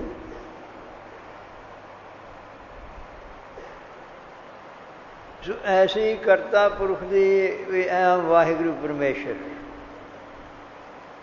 ਅਤੇ ਪੁਰਖ ਕੋਈ ਇੱਕ ਕਰਤੇ ਹੁੰਦੇ ਨੇ, ਵੱਖਰਾ ਹੋ ਕੇ ਕੰਮ ਕਰਨ ਵਾਲਾ, ਇੱਕ ਵਿੱਚ ਹੋ ਕੇ ਕਰਮ ਕਰਨ ਵਾਲੇ। ਅਤੇ ਦੋ ਤਰ੍ਹਾਂ ਦੇ ਹੈ ਉਹ ਕਾਰਨ। ਉਹ ਵਾਹਿਗੁਰੂ ਪਰਮੇਸ਼ਰ ਪੂਰਨ ਵੀ ਹੈ। ਇਹ ਤਾਂ ਥੋੜ੍ਹੇ ਥਾਂ ਦੇ ਵਿੱਚ ਹੈ।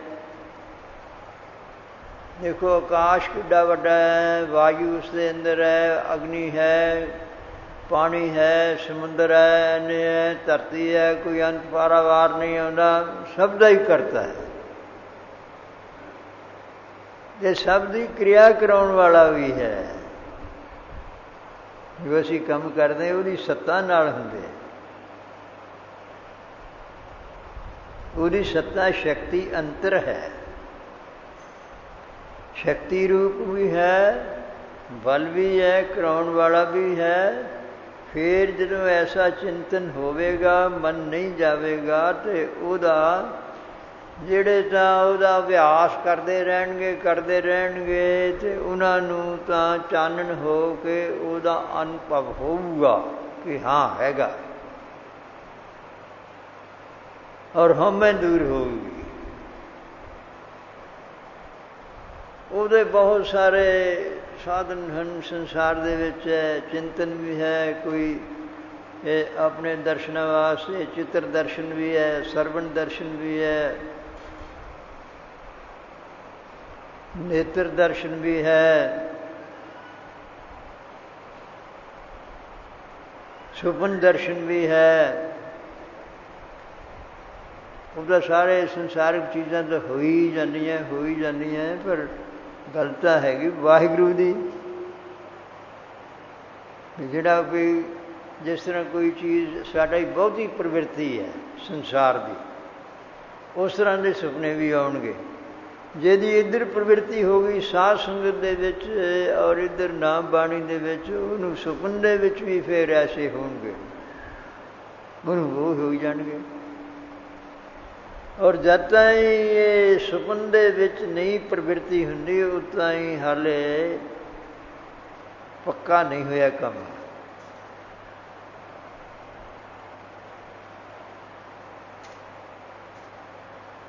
ਉਹਦੇ ਵਿੱਚ ਇਸ ਕਰਕੇ ਉਹ ਗੁਰਮੁਖ ਧੰਤਾ ਯੋਗ ਨੇ ਜਿਨ੍ਹਾਂ ਨੇ ਸੁਪਨ ਦੇ ਵਿੱਚ ਵੀ ਸਾਧ ਸੰਗਤ ਦੇ ਦਰਸ਼ਨ ਹੋਣ ਜਾਂ ਕੋਈ ਚਿੱਤਰ ਦਰਸ਼ਨ ਹੋਣ ਅਤੇ ਜਾਂ ਮੰਨਣ ਉੱਥੇ ਵੀ ਚਿੰਤਨ ਹੋਵੇ ਵਾਹਿਗੁਰੂ ਪਰਮੇਸ਼ਰ ਦਾ।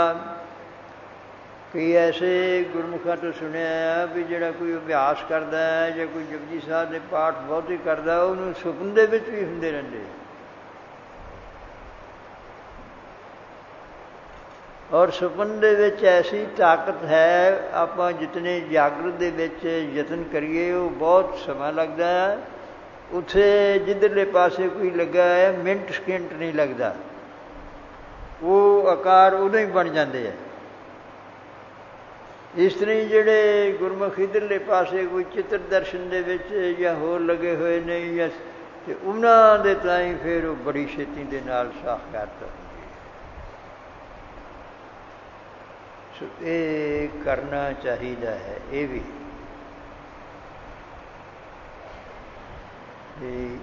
ਇੱਕ ਨਾ ਦਾ ਤਾਂ ਸਿੱਖਿਆ ਲਈ ਹੋਈ ਹੈ ਗੁਰਮਤਿ ਦੇ ਅਨੁਸਾਰ, ਜਿਹਨੂੰ ਅਸੀਂ ਕਹਿੰਦੇ ਵੀ ਅੰਮ੍ਰਿਤ ਛਕਿਆ। ਠੀਕ ਹੈ, ਉਹ ਤਾਂ ਮਹਾਰਾਜ ਨੇ ਇੱਕ ਢੰਗ ਬਣਾ ਦਿੱਤਾ ਵੀ ਜਿਸ ਤਰ੍ਹਾਂ ਪਹਿਲੇ ਇੱਥੇ ਭਾਰਤ ਭੂਮੀ ਦੇ ਵਿੱਚ ਹਿੰਦੂ ਸ਼੍ਰੇਣੀ ਜਿਹੜੀ ਹੈ ਉਹ ਚਰਨਾਂ ਦਾ ਚਰਨ ਘੋਲ ਦਿੰਦੀ ਸੀ, ਫਿਰ ਸਿੱਖਿਆ ਦਿੰਦੀ ਸੀ। ਗੁਰੂ ਨਾਨਕ ਸਾਹਿਬ ਨੇ ਹੋਰ ਪਾਤਸ਼ਾਹਾਂ ਨੇ ਇਹ ਹਿੰਦੂ ਭੂਮੀ ਨੂੰ ਹੀ ਸਵਾਰਨ ਵਾਸਤੇ ਆਏ ਸੀ ਅਤੇ ਉਹ ਬਹੁਤ ਸਹਿਵਾਂ ਰੱਖਿਆ ਵੀ ਉਹ ਸਰੂਪ ਨਹੀਂ ਰੱਖਣੇ ਕਿ ਸਿੱਖਿਆ ਲੈਣੀ ਹੈ।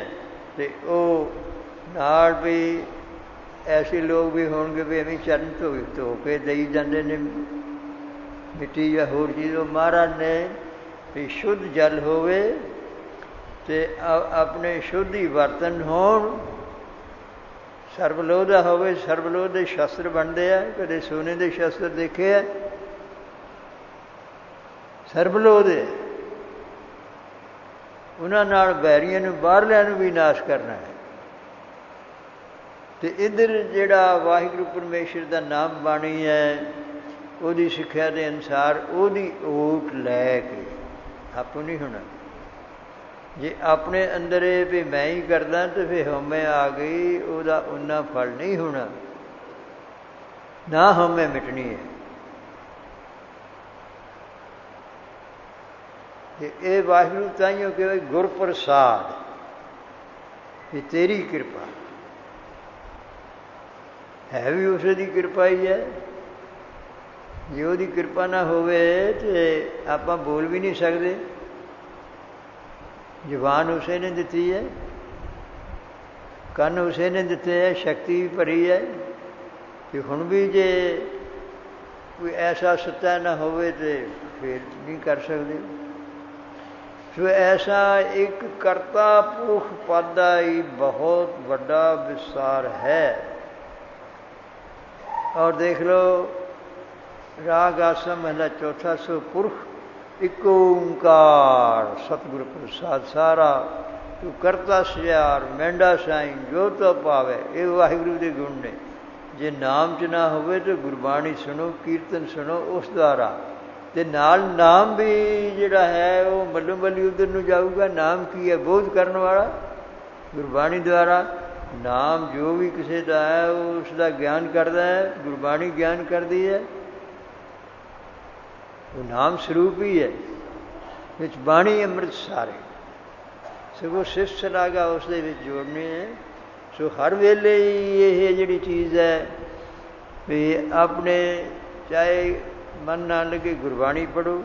ਕਹਿੰਦੇ ਜੀ ਜੇ ਕਈ ਵਾਰੀ ਨਹੀਂ ਨੀਂਦ ਆਉਂਦੀ ਹੈ ਤੇ ਖੜ੍ਹ ਕੇ ਕਰ ਲਓ, ਨੀਂਦ ਆਉਂਦੀ ਨਹੀਂ ਹਟਦੀ ਤੇ ਤੁਰ ਕੇ ਕਰ ਲਓ, ਕੰਮ ਕਰਦਿਆਂ ਕਰੀ ਚੱਲੋ, ਇੱਕ ਸ਼ਬਦ ਕਰੀ ਚੱਲੋ। ਬਹੁਤੀ ਬਾਣੀ ਕਿਸ ਤਰ੍ਹਾਂ ਹੋਵੇ, ਕਈਆਂ ਨੇ ਹੁੰਦੀ ਰਹਿੰਦੀ ਹੈ ਬਾਣੀ। ਸੋ ਚਲੋ ਇਹਦਾ ਥੋੜ੍ਹਾ ਬਾਲਾ ਤਾਂ ਜ਼ਰੂਰ ਠੀਕ ਹੈ, ਕਲਯੁਗ ਦਾ ਪ੍ਰਭਾਵ ਹੈਗਾ ਆ। ਸੰਗਤਾਂ ਬਹੁਤ ਗਿਣਤੀ ਵਿੱਚ ਆਪ ਵਿਚਾਰ ਸੁਣਨ ਵਾਸਤੇ ਆਉਂਦੇ ਹੋ ਅਤੇ ਜ਼ਰੂਰ ਇੱਧਰਲੇ ਪਾਸੇ ਜਿੱਦਾਂ ਅੰਮ੍ਰਿਤ ਵੇਲੇ ਰਾਤਰੀ ਦਾ ਸਮਾਂ ਵਾਹਿਗੁਰੂ ਪਰਮੇਸ਼ਰ ਨੇ ਆਰਾਮ ਕਰਨ ਵਾਸਤੇ ਦਿੱਤਾ ਹੈ।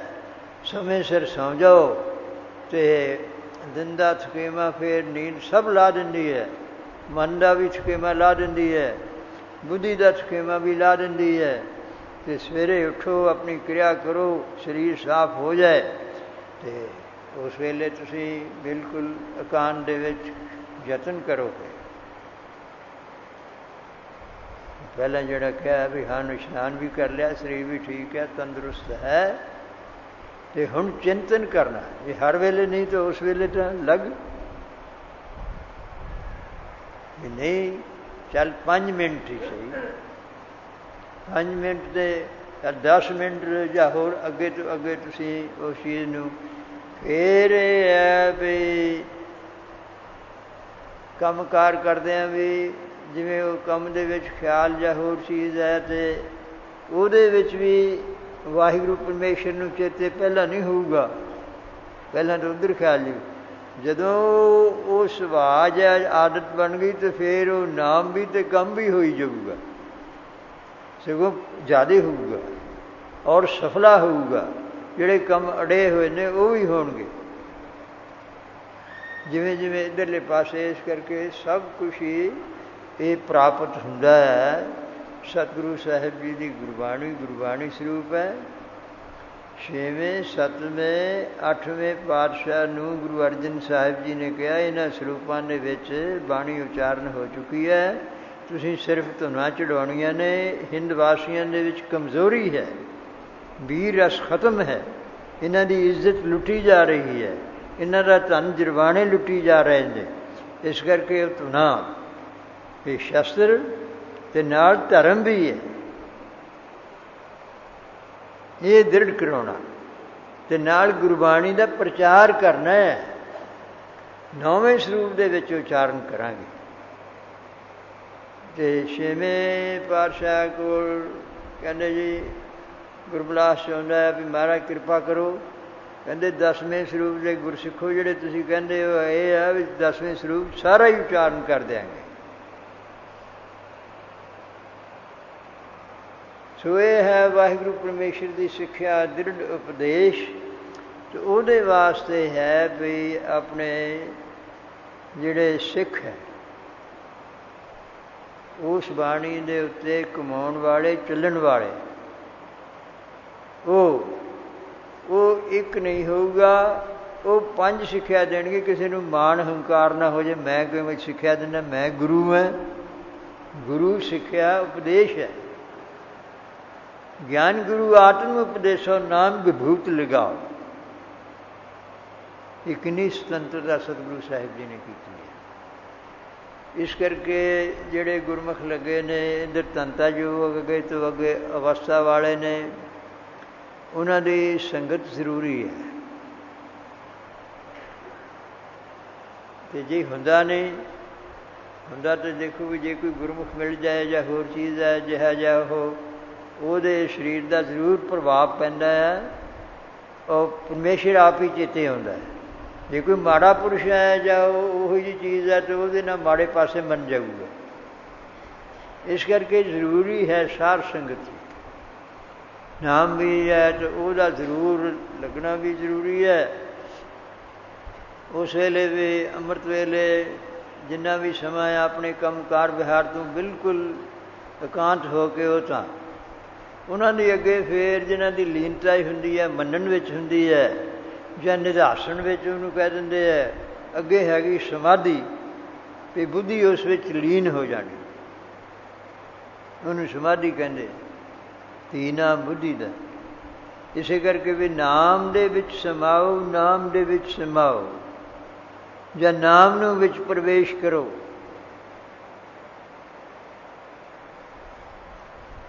ਇਹ ਜ਼ਰੂਰੀ ਹੈ। ਅਤੇ ਛੇਤੀ ਜਿਹੜਾ ਹੈ ਗੁਰੂ ਕੀ ਸਿੱਖਿਆ ਉਹਦੇ ਨਾਲ, ਜਿਵੇਂ ਕੋਈ ਵੀ ਬਹੁਤਾ ਤਕੜਾ ਮਰੀਜ਼ ਹੈ, TB ਦੇ ਮਰੀਜ਼ ਨੇ, ਹਾਰਟ ਦੇ ਮਰੀਜ਼ ਨੇ, ਜਾਂ ਦਿਮਾਗ ਦੇ ਮਰੀਜ਼ ਨੇ, ਜਿਹੜੇ ਅਸਾਧ ਰੋਗ ਨੇ, ਉਹਨਾਂ ਦੇ ਨਾਲ ਡਾਕਟਰਾਂ ਨੇ ਸਿੱਖਿਆ ਵੀ ਆਹ ਕੰਮ, ਆਹ ਖਾਣਾ ਪੀਣਾ ਨਹੀਂ ਤੂੰ, ਅਤੇ ਆਹ ਕੰਮ ਨਹੀਂ ਕਰਨਾ। ਇਸੇ ਤਰ੍ਹਾਂ ਹੀ ਇੱਧਰ ਜਿਹੜੀ ਸਿੱਖਿਆ ਹੈ ਵੀ ਆਹ ਵੀ ਕੰਮ ਨਹੀਂ ਕਰਨਾ ਤੁਸੀਂ, ਉਹ ਹੈ ਵੀ ਬਾਣੀ ਨਾਲ ਕਿਸੇ ਨੂੰ ਅਪਸ਼ਬਦ ਨਹੀਂ ਕਹਿਣਾ, ਗਾਲ ਨਹੀਂ ਕੱਢਣੀ, ਬੁਰਾ ਨਹੀਂ ਬੋਲਣਾ, ਕਿਸੇ ਦਾ ਬੁਰਾ ਜਾਂ ਆਪਣੇ ਖਿਆਲ ਨਹੀਂ ਕਰਨਾ। ਇਹ ਕੰਨਾਂ ਨਾਲ ਉਹ ਨਹੀਂ ਗੱਲਾਂ ਹੋਰ ਨਹੀਂ ਸੁਣਨੀਆਂ, ਨਿੰਦਾ ਨਾ ਕਰਨੀ ਨਾ ਸੁਣਨੀ, ਫਿਰ ਬੜੀ ਛੇਤੀ ਹੋਊਗਾ।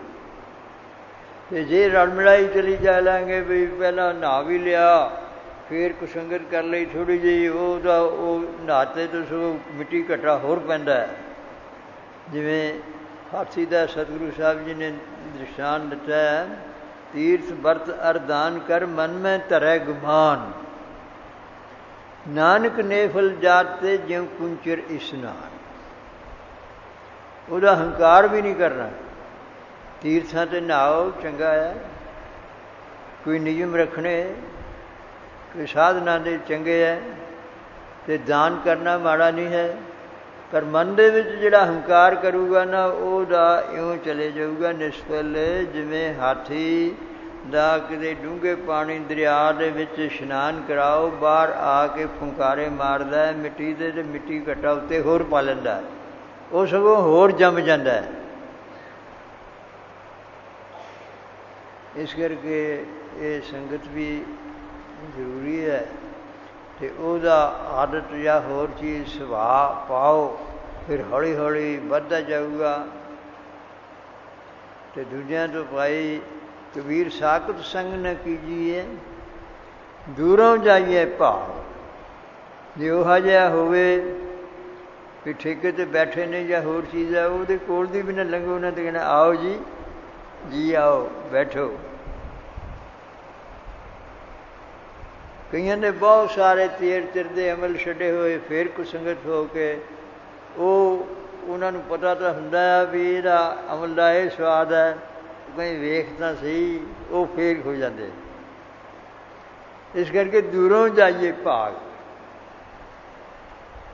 ਕਹਿੰਦੇ ਇੱਕ ਹੋਰ ਦਿਸ਼ਾਨ ਦਿੱਤਾ ਉਹਨਾਂ ਨੇ, ਇਹ ਤਾਂ ਹਾਥੀ ਦਾ ਪੀਓ ਮੈਲ ਜੰਮ ਜਾਂਦੀ ਹੈ। ਬਾਸਨ ਕਾਰੋ ਪਰਸੀ ਹੈ, ਕੋਈ ਭਾਂਡਾ ਕਾਲਾ ਹੋਵੇ, ਕਾਲਸ ਦੇ ਨਾਲ ਉੱਤੇ ਅੱਗ ਦੇ ਉੱਤੇ ਚੜਾਇਆ ਜਾਂ ਹੋਰ ਚੀਜ਼ ਪਿਆ ਹੋਵੇ, ਕਹਿੰਦੇ ਚੱਲ ਕੀ ਹੋਊਗਾ, ਜੇ ਉਹਦੇ ਨਾਲ ਛੋ ਜਾਵੇ ਤਾਂ ਉਹਨੂੰ ਕਾਲਸ ਲੱਗੂਗੀ।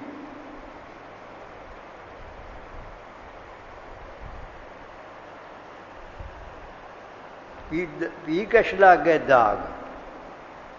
ਇਸ ਤਰ੍ਹਾਂ ਹੀ ਮਨ ਦੇ ਉੱਤੇ, ਸਰੀਰ ਦੇ ਉੱਤੇ ਫਿਰ ਇਹਨਾਂ ਚੀਜ਼ਾਂ ਦਾ ਪ੍ਰਭਾਵ ਪੈਂਦਾ ਹੈ। ਸੋ ਹਾੜ ਦੇ ਮਹੀਨੇ ਦੇ ਵਿੱਚ ਉਪਦੇਸ਼ ਸੀ ਸਤਿਗੁਰੂ ਸਾਹਿਬ ਨੇ ਵੀ ਉਸ ਵੇਲੇ ਸਾੜਾ ਗਰਮੀ ਨਾਲ ਬੜੀ ਸੜਨ ਲੱਗੀ ਹੋਈ ਹੈ, ਬੜੀ ਤਪਸ਼ ਲੱਗੀ ਹੋਈ ਹੈ। ਇੱਕ ਤਾਂ ਬਾਹਰਲੀ ਤਪਸ਼ ਹੈ, ਇੱਕ ਅੰਦਰਲੀ ਜਿਹੜੀ ਹੈ। ਬਾਹਰਲੀ ਤਾਂ ਚਲੋ ਸੂਰਜ ਗਿਆ, ਸ਼ਾਮ ਨੂੰ ਚਲੇ ਗਿਆ ਜਾਂ ਉਹ ਹੋ ਗਈ, ਪਰ ਇਹ ਅੰਦਰਲੀ ਜਿਹੜੀ ਤ੍ਰਿਸ਼ਨਾ ਹੈ, ਤ੍ਰਿਸ਼ਨਾ ਲੋਭ ਦੇ ਇੱਕ ਬਣਾ ਕੇ ਸਮਝਾਉਣ ਵਾਸਤੇ ਵੀ ਲੋਭ ਦੇ ਘਰ ਵਾਲੀ ਹੈ ਇਹ। ਵੀ ਤ੍ਰਿਸ਼ਨਾ ਦੇ ਤੁਸੀਂ ਜਿਹੜੇ ਸੰਸਾਰ ਦੇ ਵਿੱਚ ਲੋਕ ਲੱਗੇ ਨੇ, ਉਹਨਾਂ ਦੀ ਤ੍ਰਿਸ਼ਨਾ ਤਾਂ ਬੁੱਝਣੀ ਨਹੀਂ ਹੈ। ਉਹ ਤਾਂ ਕਹਿੰਦੇ ਵੀ ਸਾਰਿਆਂ 'ਚੋਂ ਇਸ ਵੇਲੇ ਆਪਣੇ ਕਾਰ ਵਿਹਾਰ ਦੇ ਵਿੱਚ ਜਾਂ ਪਾਵਰ ਦੇ ਵਿੱਚ ਅਮਰੀਕਾ ਸਮਝੋ ਉਹਦੀ ਤ੍ਰਿਸ਼ਨਾ ਮਿਟ ਗਈ। ਉਹ ਕਹਿੰਦਾ ਆ ਵੀ ਮੇਰੇ ਕੋਲ ਤੇਲ ਆ ਜਾਏ, ਉਹ ਵੀ ਮੇਰੇ ਕੋਲ ਤੇਲ ਆ ਜਾਏ, ਉਹਦਾ ਵੀ ਇਲਾਕਾ ਆ ਜਾਏ। ਤੇ ਜਾਂ ਸਾਰੇ ਹੀ ਸਾਡੇ ਮੱਤ ਦੇ ਹੋ ਜਾਣ। ਜਿਹੜਾ ਗੁਰਮੁਖ ਦਾ ਉਹਦਾ ਮਨ ਨਹੀਂ ਹੈ,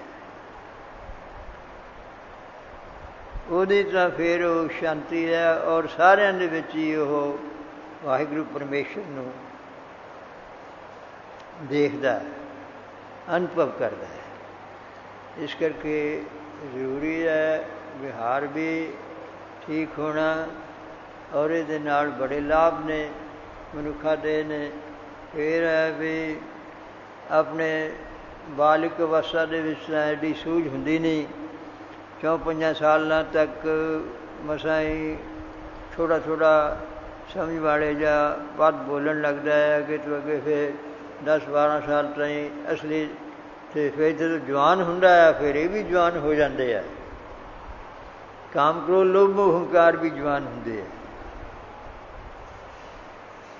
ਪਰ ਜੇ ਸੰਗਤ ਹੋ ਜਾਏ ਤਾਂ ਜਵਾਨੀ ਦੇ ਵਿੱਚ ਹੀ ਦੇਖ ਲਓ ਵੀ ਹਰੇਕ ਆਦਮੀ ਵੱਧ ਤੋਂ ਵੱਧ ਕੰਮ ਕਰ ਸਕਦਾ ਹੈ। ਕੋਈ ਗੁਰਮੁਖ ਸੀ ਮਹਾਂਪੁਰਸ਼ਾਂ ਦੀ ਸੰਗਤ ਕਰਨ ਵਾਲਾ, ਉਹ ਕਹਿੰਦਾ ਇਹੀ ਖਾਣ ਪੀਣ ਦਾ ਮੌਕਾ ਹੁੰਦਾ, ਇਹੀ ਜਪ ਤਪ ਦਾ ਮੌਕਾ ਹੈ। ਕਿ ਕਈਆਂ ਦਾ ਹੁੰਦਾ ਬੁੱਢੇ ਬੁੱਢੇ ਹੋ ਗਏ ਤਾਂ ਆਪਣਾ ਸਰੀਰ ਨਹੀਂ, ਕਿਰਿਆ ਨਹੀਂ ਸੰਭਾਲੀ ਜਾਂਦੀ, ਦੂਜੇ ਦਾ ਆਸਰਾ ਭਾਲਦਾ ਹੈ। ਇਸ ਕਰਕੇ ਜਬ ਲਗ ਜਰਾ ਰੋਗ ਨਹੀਂ ਆਇਆ, ਜਬ ਲਗ ਕਾਲ ਗ੍ਰਸੀ ਨਹੀਂ ਕਾਇਆ, ਜਬ ਲਗ ਬਿਖਲ ਪਈ ਨਹੀਂ ਬਾਣੀ। ਹੁਣ ਤਾਂ ਬੋਲਿਆ ਨਹੀਂ ਜਾਂਦਾ, ਵਾਹਿਗੁਰੂ ਕਹਿ ਕਹਿੰਦੇ ਕਿੱਥੇ ਕਵਾਂ। ਭਜ ਲੈ ਰੇ ਮਨ ਸਾਰੰਗ ਪਾਣੀ, ਕਹਿੰਦੇ ਦੇਖੀ ਜਾਊਗੀ। ਅਬ ਨਾ ਭਜਿਸ ਭਜਿਸ ਕਬ ਪਾਈ, ਆਵੇ ਅੰਤ ਨਾ ਭਜਿਆ ਜਾਈ। ਇਸ ਕਰਕੇ ਜਿੰਨਾ ਵੀ ਚਲੋ ਠੀਕ ਹੈ, ਜਿਹੜਾ ਸਮਾਂ ਲੰਘਿਆ ਲੰਘਿਆ, ਅਤੇ ਉਹਦੇ ਅੱਗੇ ਐਸਾ ਨਿਯਮ ਬਣਾਈਏ ਜੇ ਮਨ ਬੁੱਧ ਸਰੀਰ ਇੰਦਰੀਏ ਆਖੇ ਲੱਗ ਜਾਣ। ਆਖੇ ਲੱਗਣ ਵਾਸਤੇ ਜਿੱਥੇ ਇਹਦੀ ਇੱਛਾ ਹੈ ਖਾਣ ਪੀਣ ਦੀ, ਵਾਹਿਗੁਰੂ ਨੇ ਹੋਰ ਵੀ ਸਾਧ ਸੰਗਤ ਬਣਾਈ ਹੈ, ਉਹ ਕਰੀਏ। ਗੁਰੂ ਦੀ ਸਿੱਖਿਆ ਮੰਨਣ ਕਰੀਏ। ਵੀ ਹੋਰ ਕੰਮਾਂ ਵਾਸਤੇ ਵੀ ਅਸੀਂ ਬੜੇ ਔਖੇ ਹੁੰਦੇ ਹਾਂ, ਮਿਹਨਤ ਕਰਦੇ ਹਾਂ। ਇੱਧਰਲੇ ਪਾਸੇ ਵੀ ਧਰਮ ਦੀ ਕਿਰਤ ਵਾਸਤੇ ਮਿਹਨਤ ਕਰਨੀ ਪੈਂਦੀ ਹੈ। ਗਏ ਮਸ਼ੱਕਤ, ਮਸ਼ੱਕਤ ਜਿਹੜੇ ਪਦ ਹੈ ਨਾ, ਜਿਨ੍ਹਾਂ ਨੇ ਆਪਣੀ ਧਰਮ ਦੀ ਕਿਰਤ ਕੀਤੀ ਹੈ। ਸੇਵ ਕੀਤੀ ਸੰਤੋਖੀ ਜਿਨੀ ਸੱਚੋ ਸੱਚ ਧਿਆ, ਉਹਨੇ ਮੰਦੇ ਪੈਰ ਨਾ ਰੱਖਿਓ, ਕਰ ਸੁਕਿਰਤ ਧਰਮ ਕਮਾਇਆ। ਉਹਨੇ ਦੁਨੀਆ ਤੋੜੇ ਬੰਧਨਾਂ ਨ ਪਾਣੀ ਥੋੜ੍ਹਾ ਖਾਇਆ।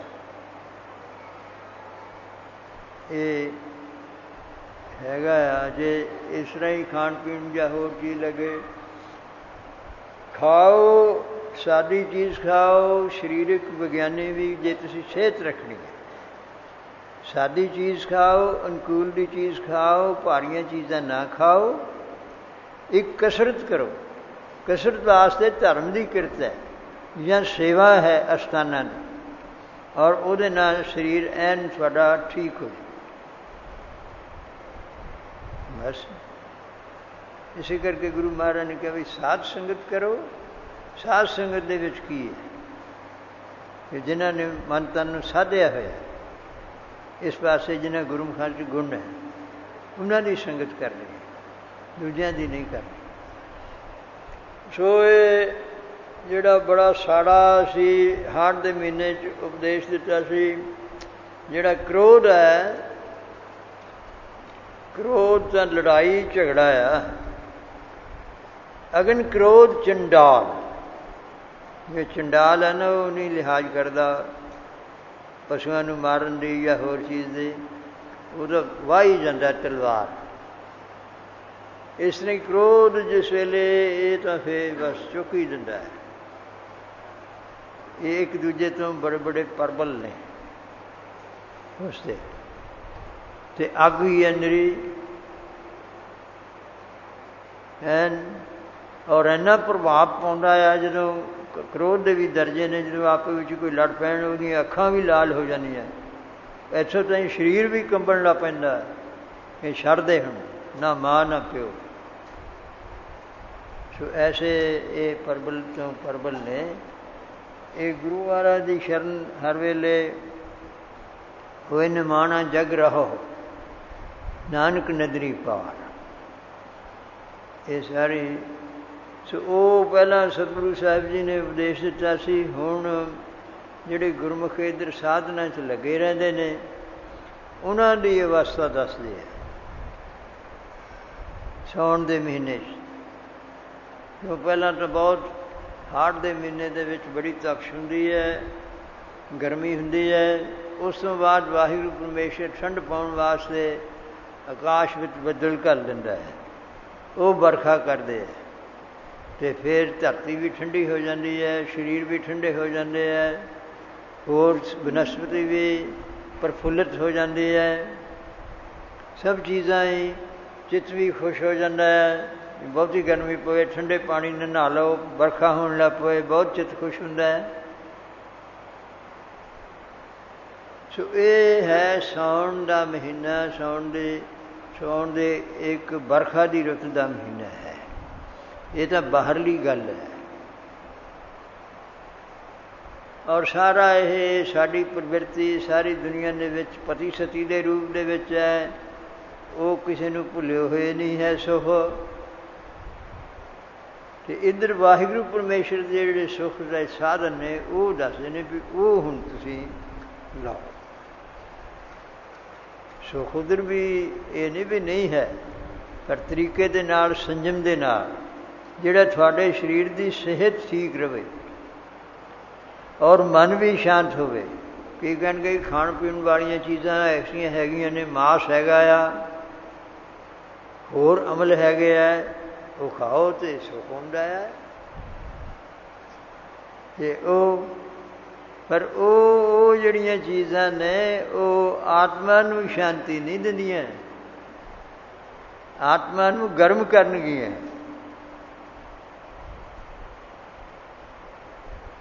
ਨਾਲੇ ਉਹਨਾਂ ਦਾ ਫਿਰ ਫਲ ਕੀ ਹੈ?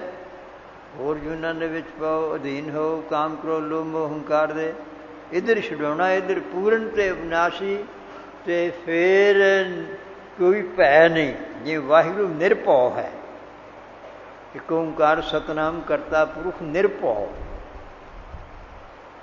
ਇਹ ਹੁਣ ਕੋਈ ਉਹੀ ਹੈ ਅਤੇ ਹੋਰ ਕੋਈ ਨਿਰਭਉ ਨਹੀਂ ਹੈ ਅਤੇ ਨਿਰਵੈਰ ਨਹੀਂ ਹੈ। ਅਤੇ ਉਹ ਸਾਡੇ ਅੰਦਰ ਵੈਰ ਆਉਂਦੇ ਹੈ, ਭੈ ਆਉਂਦਾ ਆ। ਜਦੋਂ ਐਸਾ ਮੰਤਰ ਐਸੇ ਵਿਚਾਰਾਂ ਦੇ ਨਾਲ ਜਪਾਂਗੇ ਉਹਦੀ ਕਿਰਪਾ ਹੋਊ ਅਤੇ ਫਿਰ ਭੈ ਘਟਦੇ ਜਾਣਗੇ, ਵੈਰ ਵੀ ਘਟਦੇ ਜਾਣਗੇ। ਅਖੀਰ 'ਤੇ ਜਦੋਂ ਉਹਦੇ ਵਿੱਚ ਪੂਰਨ ਮੰਨਣ ਹੋ ਗਿਆ, ਮੰਨੇ ਨਾ ਸੋਈ ਜਿਣ ਜਾਏ, ਫਿਰ ਉਹ ਉਹੀ ਉਹ ਹੋਊਗਾ। ਇਹ ਅਖੀਰਲੀ ਹੈ। ਅਤੇ ਸਾਉਣ ਦੇ ਮਹੀਨੇ ਦੇ ਵਿੱਚ ਸਤਿਗੁਰੂ ਸਾਹਿਬ ਜੀ ਇਹਦੇ 'ਚ ਵਰਖਾ ਹੁੰਦੀ ਹੈ। ਬਾਹਰ ਆਕਾਸ਼ ਹੈ, ਆਕਾਸ਼ ਹੈ, ਆਕਾਸ਼ ਵਾਂਗੂ ਹਿਰਦੇ ਨੂੰ ਕਿਹਾ ਹੈ, ਕਿਉਂਕਿ ਮਨ ਦਾ ਕੋਈ ਅੰਤ ਹੈ ਜਾਂ ਬੁੱਧੀ ਦਾ ਅੰਤ ਹੈ? ਮਨ ਬੁੱਧ ਚਿੱਤ ਦਾ ਕੋਈ ਅੰਤ ਹੈ ਜਾਂ ਮੈਂ ਦਾ ਅੰਤ ਹੈ? ਆਕਾਸ਼ ਦਾ ਜਿਵੇਂ ਪਾਰਾਵਾਰ ਨਹੀਂ, ਇਵੇਂ ਇਹ ਸਾਡੇ ਚਿੱਤ ਦਾ, ਹਿਰਦੇ ਦਾ ਵੀ ਪਾਰਾਵਾਰ ਨਹੀਂ। ਇਸ ਕਰਕੇ ਆਕਾਸ਼ ਹੈ। ਇੱਕ ਦ੍ਰਿਸ਼ਟਾਂਤ ਹੁੰਦੇ ਇਹਨੂੰ ਸਮਝਾਉਣ ਵਾਸਤੇ। ਆਕਾਸ਼ ਕਦੇ ਤ੍ਰਿਪਤ ਨਹੀਂ ਹੋਇਆ ਕਿੰਨੇ। ਇਸ ਤਰ੍ਹਾਂ ਹੀ ਸਾਡਾ ਹਿਰਦਾ ਵੀ ਜਿਹੜਾ ਹੈ ਕਿੰਨਾ ਹੀ ਖਾਈ ਪੀ ਜਾਓ ਵੀ ਬਸ ਸੁਣਨੀ। ਕਦੇ ਹੋਇਆ ਮੈਂ ਲਿਆ ਹੋਰ ਲਿਆ, ਮਾੜਾ ਜਿਹਾ ਤਗੜਾ ਹੋ ਗਿਆ ਹੋਰ ਲਿਆ। ਅਤੇ ਜੇ ਇਹਦੇ ਵਿੱਚ ਵਾਹਿਗੁਰੂ ਦੀ ਕਿਰਪਾ ਹੋਵੇ ਅਤੇ ਸਿੱਖਿਆ ਦੁਆਰਾ ਕਿ ਫਿਰ ਬਾਹਰ ਸਾਧ ਸੰਗਤ ਹੈ ਸਮਝਣ ਵਾਸਤੇ ਵੀ ਉਹਦੇ ਆਕਾਸ਼, ਬਾਹਰਲੇ ਆਕਾਸ਼ ਵਿੱਚ ਵੀ, ਸੰਸਾਰ ਦੇ ਵਿੱਚ ਵਾਹਿਗੁਰੂ ਪਰਮੇਸ਼ਰ ਉਹ ਬੱਦਲ ਉਹਦੇ ਹੁਕਮ ਦੇ ਵਿੱਚ ਹੀ ਆਉਂਦੇ ਹੈ। ਜੇ ਕਹੀਏ ਵੀ ਉਹ ਕਈ ਉਰਲੇ ਉਰਲੇ ਖਿਆਲ ਕਰਦੇ ਨੇ ਜੀ ਸੂਰਜ ਨਾ ਆਉਂਦੇ ਆ, ਉਹ ਸੂਰਜ ਵੀ ਉਸੇ ਦਾ ਹੀ ਬਣਾਇਆ, ਹਵਾ ਵੀ ਉਸੇ ਦੀ ਬਣਾਈ ਹੋਈ ਹੈ, ਕਿੱਥੋਂ ਚੁੱਕ ਕੇ ਬੱਦਲਾਂ ਨੂੰ ਲੈ ਆਉਂਦੀ ਹੈ। ਕਈ ਵਾਰੀ ਚੱਲਦੀ ਨਹੀਂ, ਅਤੇ ਚਲਾ ਕੇ ਦੇਖ ਲਓ ਵੀ ਹਵਾ ਕਿਸੇ ਦੀ ਹੈ ਤਾਕਤ। ਥੋੜ੍ਹੇ ਦਿਨ ਹੋਏ ਆ ਮੀਂਹ ਪੈਣ ਤੋਂ ਪਹਿਲਾਂ 3-4 ਦਿਨ ਬਸ ਐਸਾ ਤਪਸ਼ ਤੇ ਗੁੰਮ ਸਾਰਿਆਂ ਦੀ ਬਸ ਹੋ ਗਈ। ਇਉਂ ਆਸਤਿਕ ਭਾਵਨਾ ਵਾਲਿਆਂ ਨੂੰ, ਉਹ ਜਿਹੜੇ ਕੁਸੰਗੀ ਨੇ, ਉਹਨਾਂ ਦੀ ਉਧਰ ਬੁੱਧੀ ਲੱਗੀ ਹੈ, ਜਾਂ ਸੰਸਾਰਿਕ ਵਿਗਿਆਨੀ ਵੀ ਨੇ, ਉਹਨਾਂ ਨੂੰ ਵੀ ਨਹੀਂ ਇਹ ਗਿਆਨ। ਇਸ ਕਰਕੇ ਇਹ ਤਾਂ ਸਾਧ ਸੰਗਤ ਦੇ ਵਿੱਚ ਹੀ ਐਸੀ ਆਤਮਾ ਪ੍ਰਾਤਮਾ ਕੀ ਵਸਤੂ, ਉਹਦਾ ਮੰਨਣ, ਉਹ ਤਾਈਂ ਪਹੁੰਚਣਾ, ਇਹ ਚੀਜ਼ ਪ੍ਰਾਪਤ ਹੋਣੀ। ਉਹ ਵੀ ਹਉਮੈ ਤੋਂ ਰਹਿਤ ਜਾਓ ਗੁਰਸਿੱਖਾਂ ਦੀ। ਸੋ ਬੱਦਲ ਆਉਂਦੇ ਹੈ ਤੇ ਨਾਨਕ ਸਾਵਣ ਜੇ ਵਸੈ ਚੌ ਮਾਹਾ ਹੋਏ। ਕਹਿੰਦੇ ਸਾਉਣ ਦੇ ਮਹੀਨੇ ਦੇ ਵਿੱਚ ਜੇ ਬੱਦਲ ਵਰਖਾ ਪਾਵੇ, ਮੀਂਹ ਪਵੇ, ਵਸੇ ਕਿ ਮੀਂਹ ਵਰੇ, ਤੇ ਚਾਰ ਚੀਜ਼ਾਂ ਨੂੰ ਉਤਸ਼ਾਹ ਹੁੰਦਾ ਹੈ। ਨਾਗਾਂ, ਮਿਰਗਾਂ, ਮੱਛੀਆਂ ਰਸੀਆਂ ਕਰਤਨ। ਨਾਗ ਜਿਹੜੇ ਸੱਪ ਬੜੇ ਖੁਸ਼ ਹੁੰਦੇ ਨੇ ਮੀਂਹ ਪੈਣ ਤੋਂ। ਮੱਛੀਆਂ ਹੋਰ ਖੁਸ਼ ਹੁੰਦੀਆਂ, ਪਾਣੀ ਦੇ ਉੱਤੇ ਹੋਰ ਤਾਰੀਆਂ ਲਾਉਂਦੀਆਂ। ਨਾਗਾਂ, ਮਿਰਗਾਂ, ਮੱਛੀਆਂ। ਮਿਰਗਾਂ ਹਰਨਾਂ ਨੂੰ, ਹਰਨ ਭੱਜਦੇ ਦੌੜਦੇ ਨੇ, ਗਰਮੈਸ਼ ਤੋਂ ਖੁਸ਼ ਹੁੰਦੇ ਨੇ। ਨਾਗਾਂ, ਮਿਰਗਾਂ, ਮੱਛੀਆਂ ਰਸੀਆਂ ਕਰਤਨ। ਵੀ ਜਿਨ੍ਹਾਂ ਦੇ ਘਰ ਦੇ ਵਿੱਚ ਧਨ ਪਦਾਰਥ ਹੈਗਾ, ਉਹ ਰਸਾਂ ਦਾ ਸਵਾਦ ਤਾਂ ਹਰੇਕ ਮਨੁੱਖ ਨੂੰ ਹੀ ਹੈ, ਚਾਹੇ ਘਰ ਦੇ ਵਿੱਚ ਧਨ ਥੋੜ੍ਹਾ, ਕਿਸੇ ਦੇ ਬਹੁਤਾ, ਪਰ ਜਿਨ੍ਹਾਂ ਦੇ ਘਰ ਦੇ ਵਿੱਚ ਪਦਾਰਥ ਹੋਣ ਤੇ ਉਹ ਕਈ ਚੀਜ਼ਾਂ ਬਣਾਉਂਦੇ ਨੇ ਜੀ। ਅੱਜ ਆਹ ਬਣਾ ਲਓ ਜੀ, ਮਾਲ ਪੂੜੇ ਬਣਾ ਲਓ ਜੀ, ਆਹ ਕਰ ਲਓ ਜੀ, ਆਹ ਕਰ ਲਓ।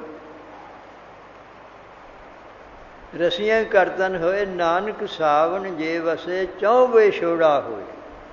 ਦੇਖੋ ਕਿੰਨੀ ਵਿਚਾਰ ਹੈ ਇਹਨਾਂ ਪੰਕਤੀਆਂ 'ਚ। ਬਾਹਰਲੀ ਵੀ ਵਿਚਾਰ ਹੈ ਔਰ ਅੰਤਰਮੁਖਤਾ ਰੂਪ ਵੀ ਵਿਚਾਰ ਹੈ। ਬਾਹਰਲੀ ਵਿਚਾਰ ਨੂੰ ਦੱਸ ਕੇ ਹੀ ਅੰਤਰਮੁਖ ਹੋਣਾ ਹੈ, ਅੰਤਰ ਆਪਣੇ ਹਿਰਦੇ ਦੇ ਵਿੱਚ ਕਰਾਉਣਾ ਹੈ। ਚੌ ਮਾਹਾ ਹੋਏ ਗਾਈ ਪੁੱਤਾਂ ਨਿਰਤਨਾ ਪੰਥੀ ਚਾਕਰ ਹੋਏ।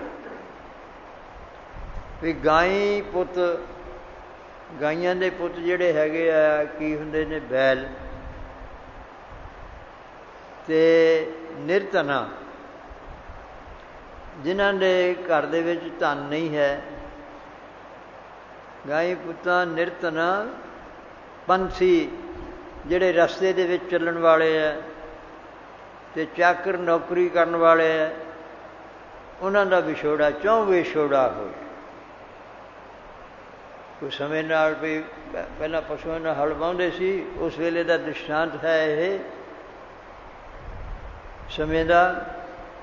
ਵੀ ਗਾਈ ਪੁੱਤਾਂ, ਵੀ ਗਾਈ ਪੁੱਤਾਂ ਵੀ ਉਹਦੇ ਬੈਲਾਂ ਨੂੰ ਫਿਰ ਉਹ ਕਹਿੰਦੇ ਵੀ ਹਾਂ ਵੀ ਆਪਣੇ ਉਹ ਮੀਂਹ ਪਿਆ ਚ ਹੁਣ ਹਲ ਹੁਲ ਵਾਹੋ, ਉਹਨਾਂ ਦਾ ਆਪਣੇ ਟਿਕਾਣੇ ਤੋਂ ਵਿਛੋੜਾ ਹੋ ਜਾਣਾ। ਗਾਈ ਪੁੱਤਾਂ ਨਿਰਤਨਾ, ਜਿਹਨਾਂ ਦੇ ਕੋਲ ਧਨ ਨਹੀਂ ਹੈ, ਧਨ ਤੇ ਗੁਜ਼ਾਰਾ ਹੈ ਜਾਂ ਹੋਰ ਚੀਜ਼ਾਂ, ਉਹ ਵੀ ਕਹਿੰਦੇ ਢਲ ਦੀ ਭਾਲ ਕਰੋ।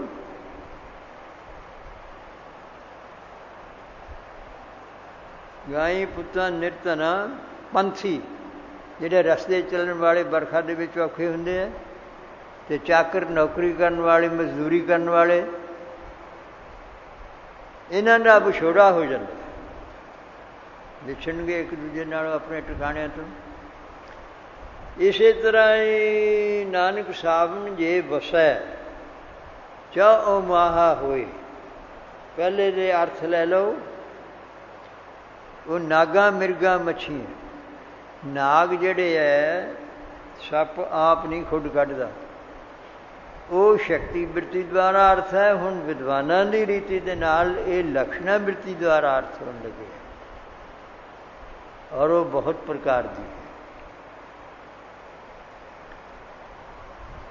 ਤੇ ਨਾਗਾਂ ਖੁੱਡ ਨਹੀਂ ਪੱਟਣ ਵਾਲੇ। ਇਸੇ ਤਰ੍ਹਾਂ ਹੀ ਜਿਹੜੇ ਅਸਲੀ ਸੰਨਿਆਸੀ ਅਖਾਉਂਦੇ ਹੈ, ਭਜਨ ਬੰਦਗੀ ਵਾਲੇ ਪਰਮਹੰਸ ਇਹਨਾਂ ਨੂੰ ਕਹਿੰਦੇ, ਉਹ ਆਪਣਾ ਘਰ ਨਹੀਂ ਬਣਾਉਂਦੇ, ਕੋਈ ਨਹੀਂ ਬਣਾਉਂਦੇ, ਉਹ ਵਿਰਕਤ ਹੀ ਰਹਿੰਦੇ ਨੇ। ਅਤੇ ਉਹਨਾਂ ਨੂੰ ਵੀ ਨਾਨਕ ਸਾਵਣ, ਜਦੋਂ ਵਾਹਿਗੁਰੂ ਪਰਮੇਸ਼ਰ ਦੀ ਕਿਰਪਾ ਹੁੰਦੀ ਹੈ ਤੇ ਗੁਰੂ ਰੂਪੀ ਬੱਦਲ ਗੁਰੂ ਸਾਹਿਬ ਨੂੰ ਭੇਜ ਦਿੰਦੇ, ਉਹ ਵਰਖਾ ਕਰਦੇ ਨੇ ਉਪਦੇਸ਼ ਦੀ। ਉਹਨਾਂ ਨੂੰ ਉਤਸ਼ਾਹ ਹੁੰਦਾ ਕਿ ਅਸੀਂ ਹੋਰ ਨਾਮ ਜਪੀਏ। ਵਰਖਾ ਤੋਂ ਉਧਰਲੇ ਪਾਸੇ ਪ੍ਰਵਿਰਤ ਹੋਏ। ਨਾਗਾਂ ਮਿਰਗਾਂ, ਮਿਰਗ ਹੋ ਗਏ ਉਹ ਤਾਂ ਸੰਨਿਆਸੀ ਹੋ ਗਏ। ਮਿਰਗ ਹੁੰਦੇ ਆ ਬਾਹਰ ਜੰਗਲਾਂ 'ਚ ਰਹਿੰਦੇ, ਬਾਣ ਪ੍ਰਸਤੀ, ਕਿ ਸਾਧੂ ਜੰਗਲਾਂ 'ਚ ਇਕਾਂਤ 'ਚ ਰਹਿੰਦੇ ਨੇ। ਉਹਨਾਂ ਨੂੰ ਵੀ ਬਹੁਤ ਉਤਸ਼ਾਹ ਹੁੰਦਾ ਪਈ। ਅਤੇ ਮੱਛੀਆਂ ਜਿਹੜੇ ਪਾਣੀ 'ਚ ਰਹਿਣ ਵਾਲੇ ਹੈ, ਪ੍ਰੇਮੀ ਲੋਕ, ਉਹਨਾਂ ਨੂੰ ਉਤਸ਼ਾਹ ਹੁੰਦਾ। ਨਾਗਾਂ ਮਿਰਗਾਂ ਮੱਛੀਆਂ ਰਸੀਆਂ ਘਰ ਧਨ ਹੋਏ, ਜਿਨ੍ਹਾਂ ਦੇ ਵਿੱਚ ਸ਼ੁਭ ਗੁਣਾ ਰੂਪੀ ਘਰ ਦੇ ਵਿੱਚ ਧਨ ਹੈ ਅਤੇ ਨਾਮ ਦੇ ਰਸੀਏ ਨੇ, ਉਹਨਾਂ ਨੂੰ ਹੋਰ ਰਸ ਹੁੰਦਾ। ਦੇਖੋ ਐਸੇ ਐਸੇ ਭਾਵ ਸਤਿਗੁਰੂ ਸਾਹਿਬ ਜੀ ਨੇ ਰੱਖੇ ਹੋਏ ਨੇ। ਇਸੇ ਤਰ੍ਹਾਂ ਹੀ ਚੌਂ ਵਿਛੋੜਾ ਹੋਏ, ਗਾਈ ਪੁੱਤਾਂ ਅਤੇ ਬੈਲ, ਜਿਹੜੇ ਕੋਈ ਆਲਸੀ ਵੀ ਹੁੰਦੇ ਨੇ। ਆਲਸੀ ਜਿਹੜੇ ਨੇ ਉਹਨਾਂ ਨੂੰ ਉਹ ਕਹਿੰਦੇ ਲੈ ਪਿਆ ਹੀ ਰਹਿ, ਕੀ ਹੈ ਜਾਂ ਹੋਰ ਹੈ। ਉਧਰਲੇ ਪਾਸੇ ਉਦਮ ਹੀ ਨਹੀਂ ਕਰਦੇ, ਹੋਰ ਪੈ ਲਾਓ। ਗਾਈ ਪੁੱਤਾਂ ਨਿਰਧਨ, ਜਿਨ੍ਹਾਂ ਦੇ ਸ਼ੁਭ ਗੁਣ ਨਹੀਂ ਹੈ। ਪੰਛੀ ਚਾਕਰ ਹੋਏ, ਪੰਛੀ ਰਸਤੇ ਦੇ ਵਿੱਚ ਜਿਹੜੇ ਹੋਰ ਦੇਵੀ ਦੇਵਤਿਆਂ ਦੇ ਰਸਤੇ ਜਾਂ ਉਲਟ ਪੁਲਟ ਰਸਤੇ ਚੱਲਣ ਵਾਲੇ ਹੈ, ਉਹਨਾਂ ਨੂੰ ਨਹੀਂ ਉਪਦੇਸ਼ ਚੰਗੇ ਲੱਗਦੇ ਜਾਂ ਖੁਸ਼ੀ ਹੁੰਦੀ। ਉਦੋਂ ਤਾਂ ਉੱਥੋਂ ਵਿਛੜ ਜਾਣਗੇ, ਕਹਿੰਦੇ ਦੂਰ ਚਲੋ ਇੱਥੋਂ। ਚਾਕਰ ਹੋਏ ਜਿਨ੍ਹਾਂ ਨੇ ਕੋਈ ਹੋਰ ਕਰਨੀ ਹੈ, ਜਿਹੜੀ ਦੇਵੀ ਦੇਵਤਿਆਂ ਦੇ ਚਾਕਰ ਬਣੇ ਹੋਏ ਨੇ। ਕੋਈ ਉੱਥੇ ਜੀ ਉਹ ਪੀਰ ਹੈ ਜੀ, ਉਹ ਜੀ ਮੈਂ ਕਿਹਾ ਵੀ ਇਹ ਦੁਨੀਆ ਲੱਗਦੀ ਕਿਉਂ ਆ, ਰੱਬ ਵੱਲੋਂ ਕਿਉਂ ਨਹੀਂ ਲੱਗਦੇ, ਅਤੇ ਇਹ ਪੀਰਾਂ ਫਕੀਰਾਂ ਵੱਲੋਂ ਕਿਉਂ ਲੱਗਦੇ ਨੇ ਛੇਤੀ। ਉਹ ਪੀਰ ਫਕੀਰ ਜਿਹੜੇ ਨੇ ਉਹ ਵੀ ਐਵੇਂ ਨਹੀਂ ਬਣੇ, ਜਪ ਤਪ ਕਰਕੇ ਬਣੇ ਨੇ ਜਾਂ ਫੁਰਨਾ ਰੱਖ ਕੇ ਬਣੇ ਨੇ। ਉਹਨਾਂ ਕੋਲ ਕੋਈ ਸ਼ਕਤੀ ਆਈ ਹੈ ਜਾਂ ਦੇਵੀ ਦੇਵਤਿਆਂ ਤੋਂ ਲਈ ਹੈ, ਅਤੇ ਉਹ ਕਹਿੰਦੇ ਸਾਡਾ ਤਾਂ ਦੀਵਾ ਹੀ ਜਗਾ ਦਿਆ ਕਰੋ ਜਾਂ ਮਾੜਾ ਜਿਹਾ ਭੋਗ ਲਵਾ ਦਿਆ ਕਰੋ, ਅਤੇ ਲਓ ਜੀ ਆਹ ਲੈ ਲਓ, ਆਹ ਲੈ ਲਓ, ਛੇਤੀ ਮਿਲਦਾ। ਅਤੇ ਰੱਬ ਤਾਂ ਇੱਥੇ ਹੁਣ ਉਹਦੇ ਤਾਂ ਵੀ ਨਾਮ ਜਪੋ ਜਾਂ ਸ੍ਰੇਸ਼ ਗੁਣ ਧਾਰੋ ਜਾਂ ਭਗਤੀ ਕਰੋ ਅਤੇ ਫੇਰ ਕੰਮ ਬਣੂਗਾ। ਇਸ ਕਰਕੇ ਇਹਦੇ ਲੱਗਦੇ ਨਹੀਂ ਹੈ। ਦਿੰਦਾ ਸਭ ਕੁਛ ਹੀ ਆ, ਉਹ ਚੀਜ਼ਾਂ ਥੋੜ੍ਹੀਆਂ ਜਿਹੀਆਂ ਰਹਿੰਦੀਆਂ ਨੇ ਇਉਂ ਲੋਕਾਂ ਨੂੰ, ਅਤੇ ਉਹ ਫਿਰ ਨੁਕਸਾਨ ਵੀ ਕਰਦੀਆਂ ਨੇ। ਜੇ ਉਹਨਾਂ ਨੂੰ ਨਾ ਮੰਨੇ ਬਸ ਫਿਰ ਵਿਪਤਾ ਪਾ ਦਿੰਦੀਆਂ ਨੇ ਕਿ ਹੁਣ ਕਿੱਧਰ ਜਾਏਗਾ, ਹੋਰ ਪਾਸੇ ਜਾਣ ਵੀ ਨਹੀਂ ਦਿੰਦੀਆਂ। ਇਸ ਕਰਕੇ ਇਹ ਪੰਥੀ ਚਾਕਰ ਹੋਏ। ਸਾਵਣ ਪੜ੍ਹੋ ਜੀ ਪੰਕਤੀ। ਸਾਵਣ ਸਰਸੀ ਕਾਮਨੀ। ਹੁਣ ਇਹ ਵਿਚਾਰ ਸਾਵਣ ਦੇ ਮਹੀਨੇ ਨੇ ਬਹੁਤ ਵਿਸਤਾਰ ਪੂਰਵਕ ਸਤਿਗੁਰੂ ਸਾਹਿਬ ਜੀ ਨੇ ਗੁਰਬਾਣੀ ਦੁਆਰਾ ਸਾਨੂੰ ਦੱਸੇ ਨੇ। ਸਾਵਣ ਸਰਸੀ ਕਾਮਨੀ। ਹੁਣ ਕਾਮਣੀ ਨਾਮ ਹੈ ਇਸਤਰੀ ਦਾ। ਇੱਧਰ ਹੈ ਬੁੱਧੀ ਸਾਡੀ, ਇਹ ਵੀ ਇਸਤਰੀ ਪਦ ਦੇ ਨਾਲ ਹੀ ਬੋਲਿਆ ਜਾਂਦਾ ਇਸ ਨੂੰ। ਇਸਤਰੀ ਚਿੰਨ੍ਹ ਦੇ ਨਾਲ ਹੀ, ਜਿਹਨੂੰ ਇਸਤਰੀ ਲਿੰਗ ਜਾਂ ਪੁਲਿੰਗ ਕਹਿ ਦਿੰਦੇ ਹਾਂ। ਸਾਵਣ ਸਰਸੀ ਕਾਮਣੀ ਚਰਨ ਕਮਲ ਸਿਉ ਪਿਆਰ। ਸਾਉਣ ਦੇ ਮਹੀਨੇ ਦੇ ਵਿੱਚ ਗੁਰੂ ਸਾਹਿਬ ਜੀ ਜਦੋਂ ਨਾਮ ਅੰਮ੍ਰਿਤ ਦੀ ਵਰਖਾ ਕਰਦੇ ਹੈ ਜਾਂ ਗੁਰਬਾਣੀ ਦੀ ਵਰਖਾ ਕੀਰਤਨ ਹੁੰਦਾ ਹੈ ਜਾਂ ਵਿਚਾਰ ਹੁੰਦੇ ਹੈ, ਅਤੇ ਉਹਨਾਂ ਦੀ ਬੁੱਧੀ ਨੂੰ ਹੋਰ ਰਸ ਆਉਂਦਾ ਹੈ, ਉਤਸ਼ਾਹ ਆਉਂਦਾ ਹੈ, ਉਧਰ ਦੇ ਪਾਸੇ ਵੱਧਦੀ ਫੁੱਲਦੀ ਵਾਹਿਗੁਰੂ ਦੇ ਨਾਮ ਸਿਮਰਨ ਦੇ ਵਿੱਚ। ਸਾਵਣ ਸਰਸੀ ਕਾਮਣੀ ਚਰਨ ਕਮਲ ਸਿਉ ਪਿਆਰ। ਜਿਨ੍ਹਾਂ ਦਾ ਵਾਹਿਗੁਰੂ ਦੇ ਹੋਰ ਕਿਸੇ ਦੇਵੀ ਦੇਵਤੇ ਨੇ, ਵਾਹਿਗੁਰੂ ਦੇ ਚਰਨਾਂ ਕਮਲਾਂ ਦੇ ਵਿੱਚ ਪਿਆਰ ਹੈ। ਉਹਦੇ ਚਰਨ ਕਮਲ ਕੀ ਅਧਿਸ਼ਠਾਨ ਸਰੂਪ ਹੈ ਜਾਂ ਸ਼ਬਦ ਸਰੂਪ ਹੈ, ਬਾਣੀ ਸਰੂਪ ਹੈ। ਕਿਉਂ ਚਰਨ ਆਸਰਾ ਹੁੰਦੇ ਨਾ, ਨਾਮ ਆਸਰਾ ਹੈ, ਬਾਣੀ ਆਸਰਾ ਹੈ ਵਾਹਿਗੁਰੂ ਦੀ ਪ੍ਰਾਪਤੀ ਦਾ। ਇਸ ਕਰਕੇ ਉਹਨਾਂ ਨੂੰ ਚਰਨ ਕਮਲ ਸਿਉ, ਕਮਲ ਖਿੜਿਆ ਰਹਿੰਦਾ ਹੈ। ਕਿ ਇਸ ਤਰ੍ਹਾਂ ਵਾਹਿਗੁਰੂ ਪਰਮੇਸ਼ਰ ਹਮੇਸ਼ਾ ਹੀ ਆਨੰਦ ਸਰੂਪ ਹੈ। ਨਾਨਕ ਭਗਤਾਂ ਸਦਾ ਵਿਗਾਸ ਖੇੜੇ ਦੇ ਵਿੱਚ ਹੈ। ਮੀਂਹ ਪਵੇ, ਫੁੱਲ ਖਿੜਨ, ਖੁਸ਼ਬੂ ਆਉਂਦੀ ਹੈ। ਇਸ ਤਰ੍ਹਾਂ ਵਾਹਿਗੁਰੂ ਪਰਮੇਸ਼ਰ ਦੀ ਜਸ ਦੀ ਖੁਸ਼ਬੂ ਆਉਂਦੀ ਹੈ। ਸਾਵਨ ਸਰਸੀ ਕਾਮਣੀ ਚਰਨ ਕਮਲ ਸਿਉ ਪਿਆਰ, ਜਿਨ੍ਹਾਂ ਦਾ ਪ੍ਰੇਮ ਹੈ। ਪੜ੍ਹ ਦਿਓ ਜੀ।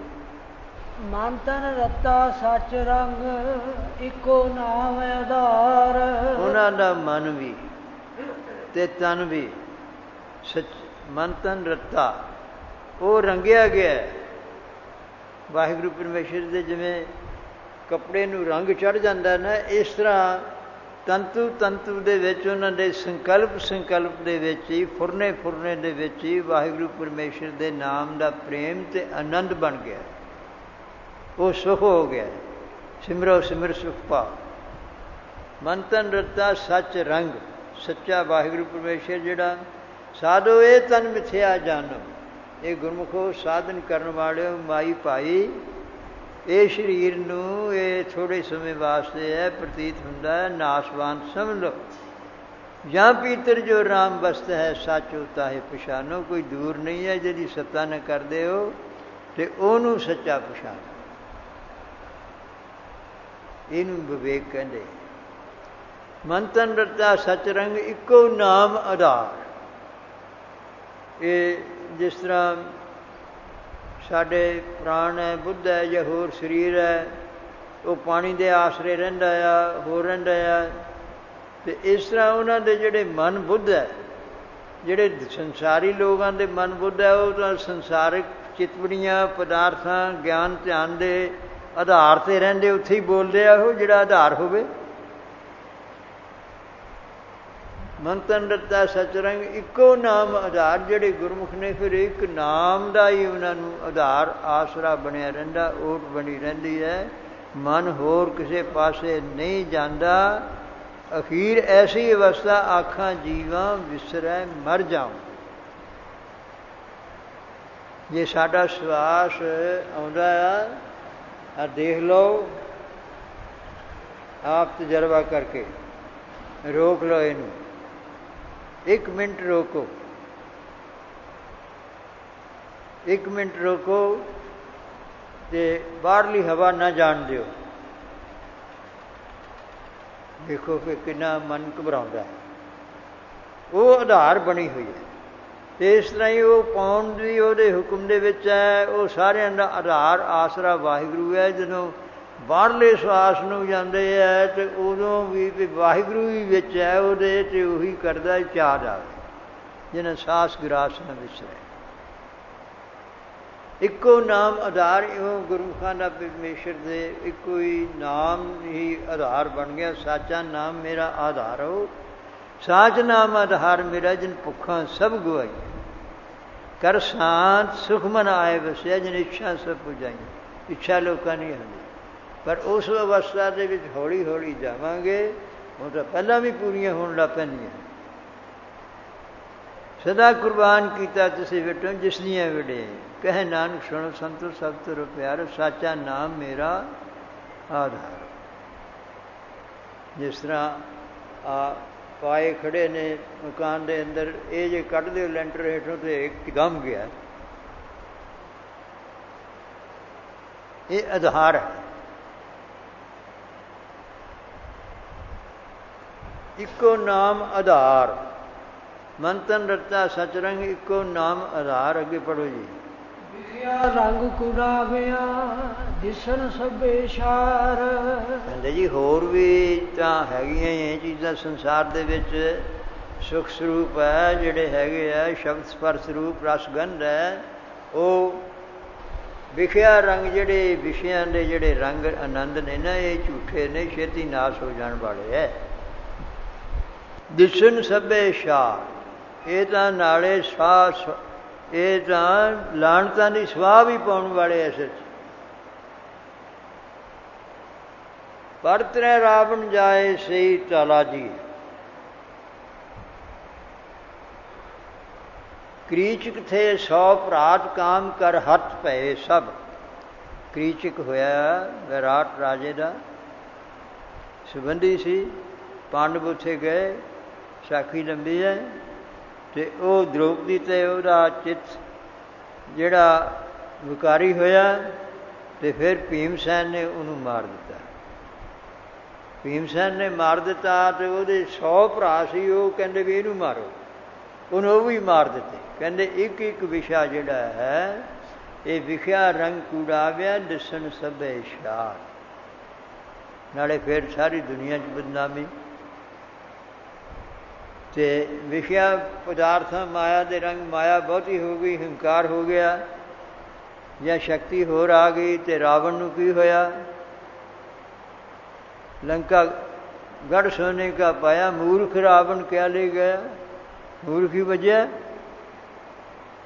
दिसन सब इशार। ये स्वा रूप ने, स्वा तो मतलब ये स्वा खानी है, ये सिर तेरे सिर स्वा भी लानता दी स्वा दिसन सब इशार। चलिए जी।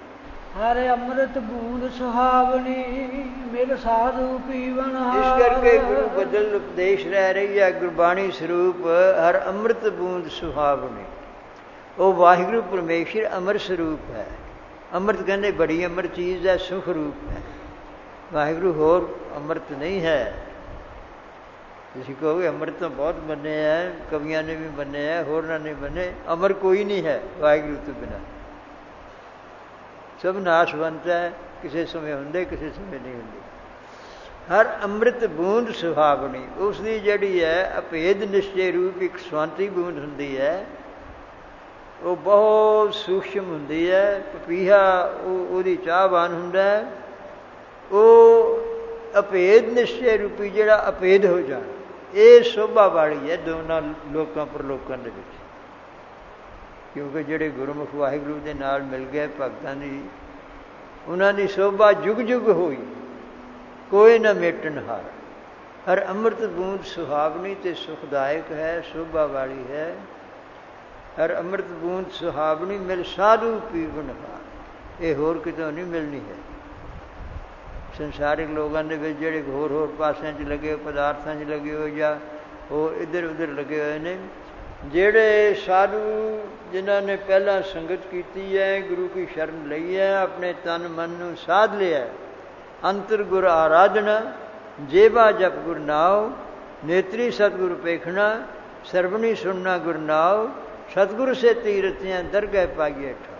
कौन नानक कृपा करे जिसनू ये वस दे, जग में उत्तम काढ़िए बिरले की। पूर्ण साधु बिरले ही, हाले साधन करने वाले भी ठीक है। सो ये असली साध तो वो परमेश्वरी है प्राप्त करने योग। जिन्हें उन्होंने प्राप्त कर लिया वही वो परमेश्वरी है, उस तो बिना फिर उन्होंने अंदर होर कोई नहीं है। हाँ वो वाहिगुरु परमेश्वर कहते उपदेश विचार वाहिगुरु भी करा रहा, उन्होंने अंदर हम मेरे मिल साधु पीवनहार। ऐसे गुरुमुखां दे नाल मिल करके अमृत बूंद जिहड़ी है वो गुरमुख जिहड़े ने वो पीण वाले है, भी अधिकारी भी वो है। गुरु नानक साहब जी विचरते विचरते ऐसे स्थान से गए, भाई मरदाना तो भाई बाला जी नाल ही ने, ते उत्थे अमृत का झरना चढ़ता है। तो कहना मरदाना कहना जी आ महाराज कहने देख मरदाने वाहिगुरु परमेश्वर की ये अमृत है झड़ रहा है। कहते जी ਇਹਦਾ ਕੀ फायदा इत्थे, ना इनू कोई पीए ना लेना देना, तो किते होर लोग पीण ते होर। कहते मरदाने इत्थे वो वाहिगुरु परमेश्वर के प्यारे रहिंदे ने पीवनहार, जिन्होंने वाहिगुरु परमेश्वर एक बारी ना उन्होंने भुख लगे ना ते लगे, बस नाम रस दे विच ही लीन रह। कहता जी मैं भी फिर पी लवां। कहते महाराज कहते पचा लेंगा तो पी ला।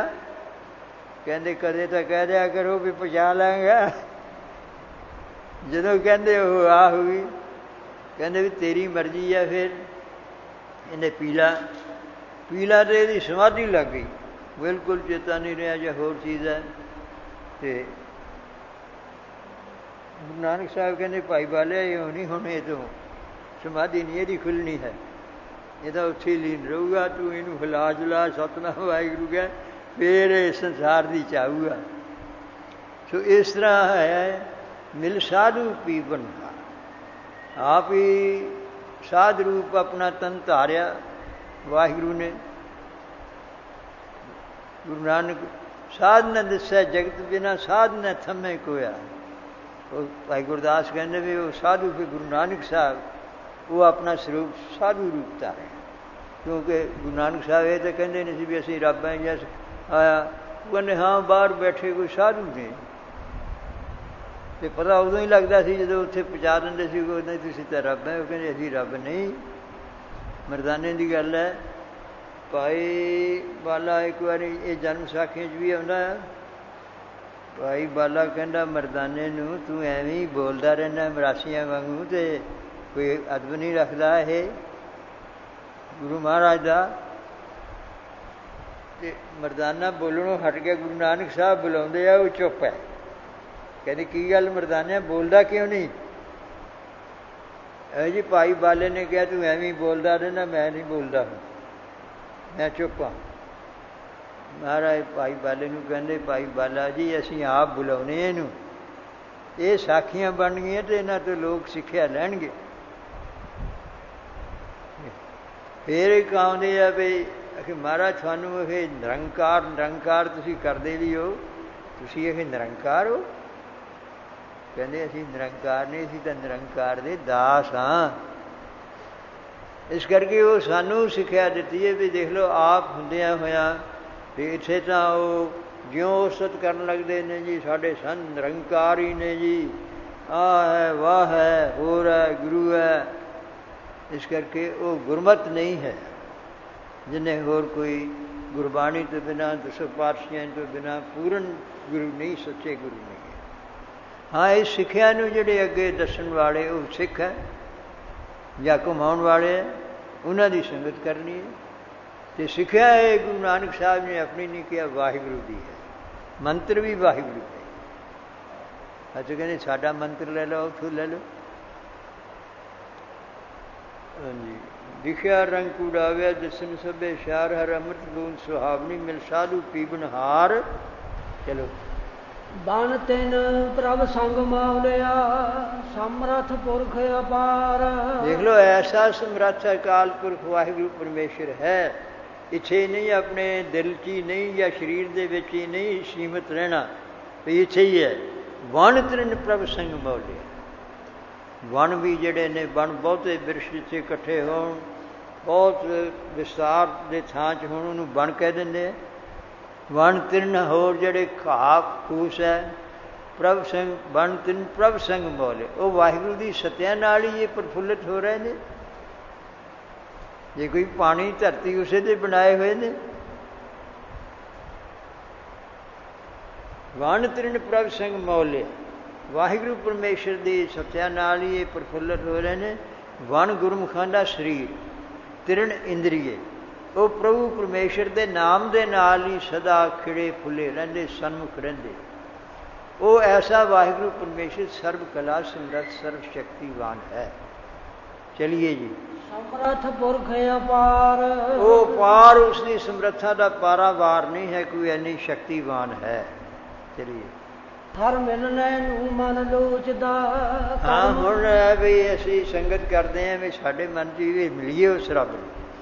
ਕਿ ਉਹ ਜਿਗਿਆਸੂ ਕਹਿੰਦਾ ਜਾਂ ਸਿੱਖਿਆ ਲੈਣ ਮੇਰਾ ਮਨ ਵੀ ਚਾਹੁੰਦਾ ਉਸ ਨੂੰ। ਹਰ ਮਿਲਣੇ ਨੂੰ ਮਨ ਲੋਚਦਾ। ਅੱਗੇ ਉੱਤਰ ਦਿੰਦੇ ਨੇ ਗੁਰੂ ਮਹਾਰਾਜ, ਕਰਮ ਮਿਲਾਪ ਨਾਲ। ਵੀ ਕਰਮ ਉਹੋ ਜਿਹੇ ਕਰੀਏ ਜਿਹੇ ਜਿਹੇ ਸਾਧ ਸੰਗਤ ਗੁਰਮੁਖ ਕਰਦੇ ਹੈ। ਸਭ ਕਹੇ ਸੋ ਕੀਜੈ, ਤਨ ਮਨੋ ਦੀਜੈ, ਐਸਾ ਪਰਮਲ ਲਾਈਏ। ਏਵ ਕਹੈ ਸੁਹਾਗਣੀ ਭੈਣੇ, ਇਨੀ ਬਾਤੀ ਸੋ ਪਾਈਏ। ਆਪ ਗਵਾਈਏ ਤਾਂ ਸੋ ਪਾਈਏ, ਔਰ ਕੈਸੀ ਚਿਤਰਾਈ। ਸੋ ਨਦਰ ਕਰ ਦੇਖੈ, ਸੋਦਨ ਲੇਖੈ, ਕਾਮ ਨੌ ਨਦ ਪਾਈ। ਆਪਣੇ ਕੰਠ ਪਿਆਰੀ ਸਾ ਸੁਹਾਗਣ, ਨਾਨਕ ਸਾ ਸਭ ਰਾਈ। ਐਸੇ ਰੰਗ ਰਾਤੀ ਸਹਿਜ ਕੀ ਮਾਤੀ, ਐਨ ਸਪਾਏ ਸਮਾਣੀ। ਸੁੰਦਰ ਸਾਏ ਸਰੂਪ ਵਿਚਖਣ, ਕੀਏ ਸਾਸ ਹੈ। ਇਹ ਸਾਡੇ ਆਤਮਾ ਨੂੰ, ਬੁੱਧੀ ਨੂੰ ਕੀ ਕਰਮ ਮਿਲਾਵਣ ਹਾਰ। ਜੋ ਸਤਿਗੁਰੂ ਸਾਹਿਬ ਜੀ ਕੰਮ ਕਰਨ ਵਾਸਤੇ ਕਹਿੰਦੇ ਹੈ, ਉਹ ਜਦੋਂ ਕਰਾਂਗੇ ਤੇ ਉੱਤੋਂ ਹੋਈ ਵਾਹਿਗੁਰੂ ਪਰਮੇਸ਼ਰ ਦੀ ਕਿਰਪਾ। ਜਿਵੇਂ ਟਿਊਬਵੈੱਲ ਤਾਂ ਚੱਲਦੇ, ਮੀਂਹ ਦੀ ਫਿਰ ਵੀ ਲੋੜ ਰਹਿੰਦੀ ਹੈ, ਅਤੇ ਉਦੋਂ ਉੱਤੋਂ ਬੱਦਲ ਗੁਰੂ ਦੀ ਕਿਰਪਾ ਹੋਈ ਅਤੇ ਬਸ ਫਿਰ ਉਹ ਮਿਲਾਉਣ ਵਾਲੀ ਹੈ ਕਿਰਪਾ। ਕਰਮ ਦਾ ਅਰਥ ਕਰਮ ਵੀ ਹੈ, ਕਰਮ ਦਾ ਅਰਥ ਕਿਰਪਾ ਵੀ ਹੈ, ਕਰਮ ਦਾ ਅਰਥ ਕਮਾਈ ਵੀ ਹੈ। ਕਰਮ ਮਿਲਾਵਨਹਾਰ। ਅੱਗੇ ਚਲੋ। ਜਿਨੀ ਸਖੀਏ ਪ੍ਰਭ ਪਾਇਆ, ਹਉ ਤਿਨ ਕੈ ਸਦ ਬਲਿਹਾਰ। ਇਸ ਕਰਕੇ ਸਤਿਗੁਰੂ ਸਾਹਿਬ ਜੀ ਉਪਦੇਸ਼ ਵੀ ਕਰ ਰਹੇ ਨੇ ਅਤੇ ਸਖੀਆਂ ਹੁੰਦੀਆਂ ਨੇ।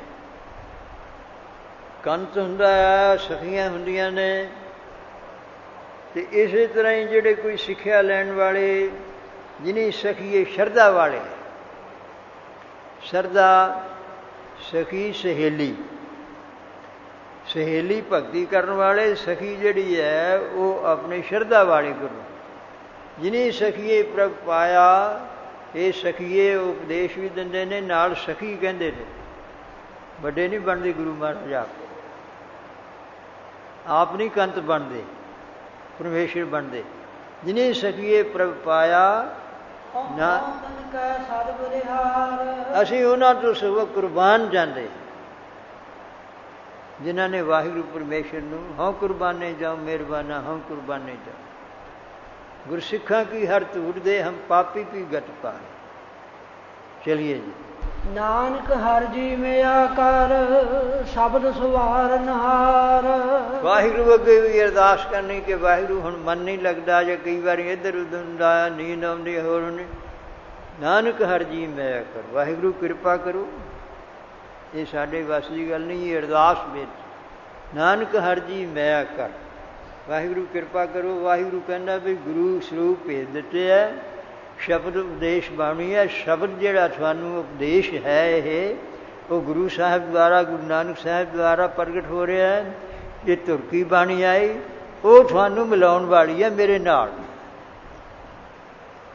ਜੈਸੇ ਇੱਕ ਛੋਟੀ ਜਿਹੀ ਸਾਖੀ ਹੈ, ਸਮਾਪਤ ਕਰਦੇ ਹਾਂ। ਗੁਰੂ ਗੋਬਿੰਦ ਸਿੰਘ ਮਹਾਰਾਜ ਜੀ ਦਾ ਦੀਵਾਨ ਸਜਿਆ ਹੋਇਆ ਹੈ ਸ੍ਰੀ ਅਨੰਦਪੁਰ ਸਾਹਿਬ ਵਿਖੇ, ਅਤੇ ਉੱਥੇ ਨਾਰਦ ਮੁਨੀ ਸਾਧੂ ਦਾ ਰੂਪ ਧਾਰ ਕੇ ਆ ਗਿਆ। ਸਾਧੂ ਦਾ ਰੂਪ ਧਾਰ ਕੇ ਆ ਗਿਆ ਅਤੇ ਉਸਨੇ ਖੰਭ ਲਿਆ ਕੇ ਭੇਟਾ ਕੀਤੀ। ਅਤੇ ਮਹਾਰਾਜ ਨੇ, ਭਗਤ ਹੈ ਇਹ, ਸਾਰੇ ਯੁੱਗਾਂ ਦੇ ਵਿੱਚ ਹੀ ਅਵਤਾਰਾਂ ਨੂੰ ਮਿਲਦਾ ਹੈ। ਅਤੇ ਆ ਗਿਆ ਕਿ ਮਹਾਰਾਜ ਹੁਣ ਤੁਸੀਂ ਜਿਸ ਵਾਸਤੇ ਸਰੂਪ ਧਾਰਿਆ ਅਤੇ ਜੰਗ ਯੁੱਧ ਕਰੋ। ਇਹ ਜੰਗ ਯੁੱਧ ਦਾ ਵੀ ਸ਼ੌਂਕੀ ਹੈ, ਭਗਤੀ ਵੀ ਕਰਦਾ ਹੈ। ਮਹਾਰਾਜ ਕਹਿੰਦੇ ਬਸ ਤਿਆਰੀਆਂ ਹੋ ਰਹੀਆਂ ਨੇ, ਕੋਈ ਸੰਸਾ ਨਾ ਕਰੋ। ਅਤੇ ਇਹ ਉੱਠ ਕੇ ਚਲੇ ਗਿਆ। ਮਹਾਰਾਜ ਕਹਿੰਦੇ ਵੀ ਛੱਡਿਆ ਇਹਨੂੰ, ਆ ਸਾਧੂ ਨੂੰ।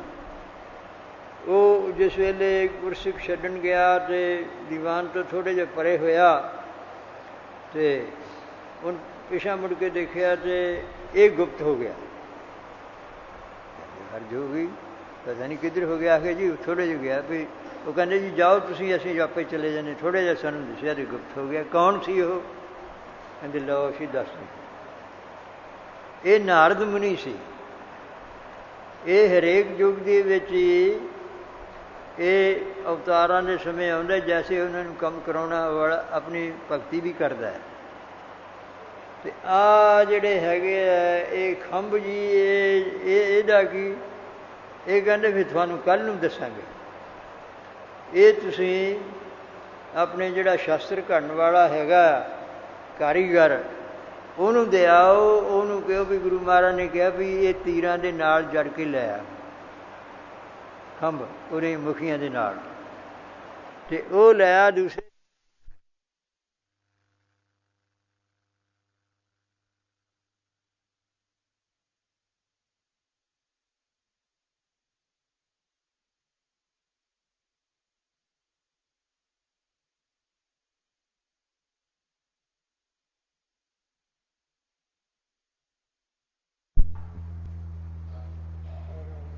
ਚਲੋ ਠੀਕ ਹੈ।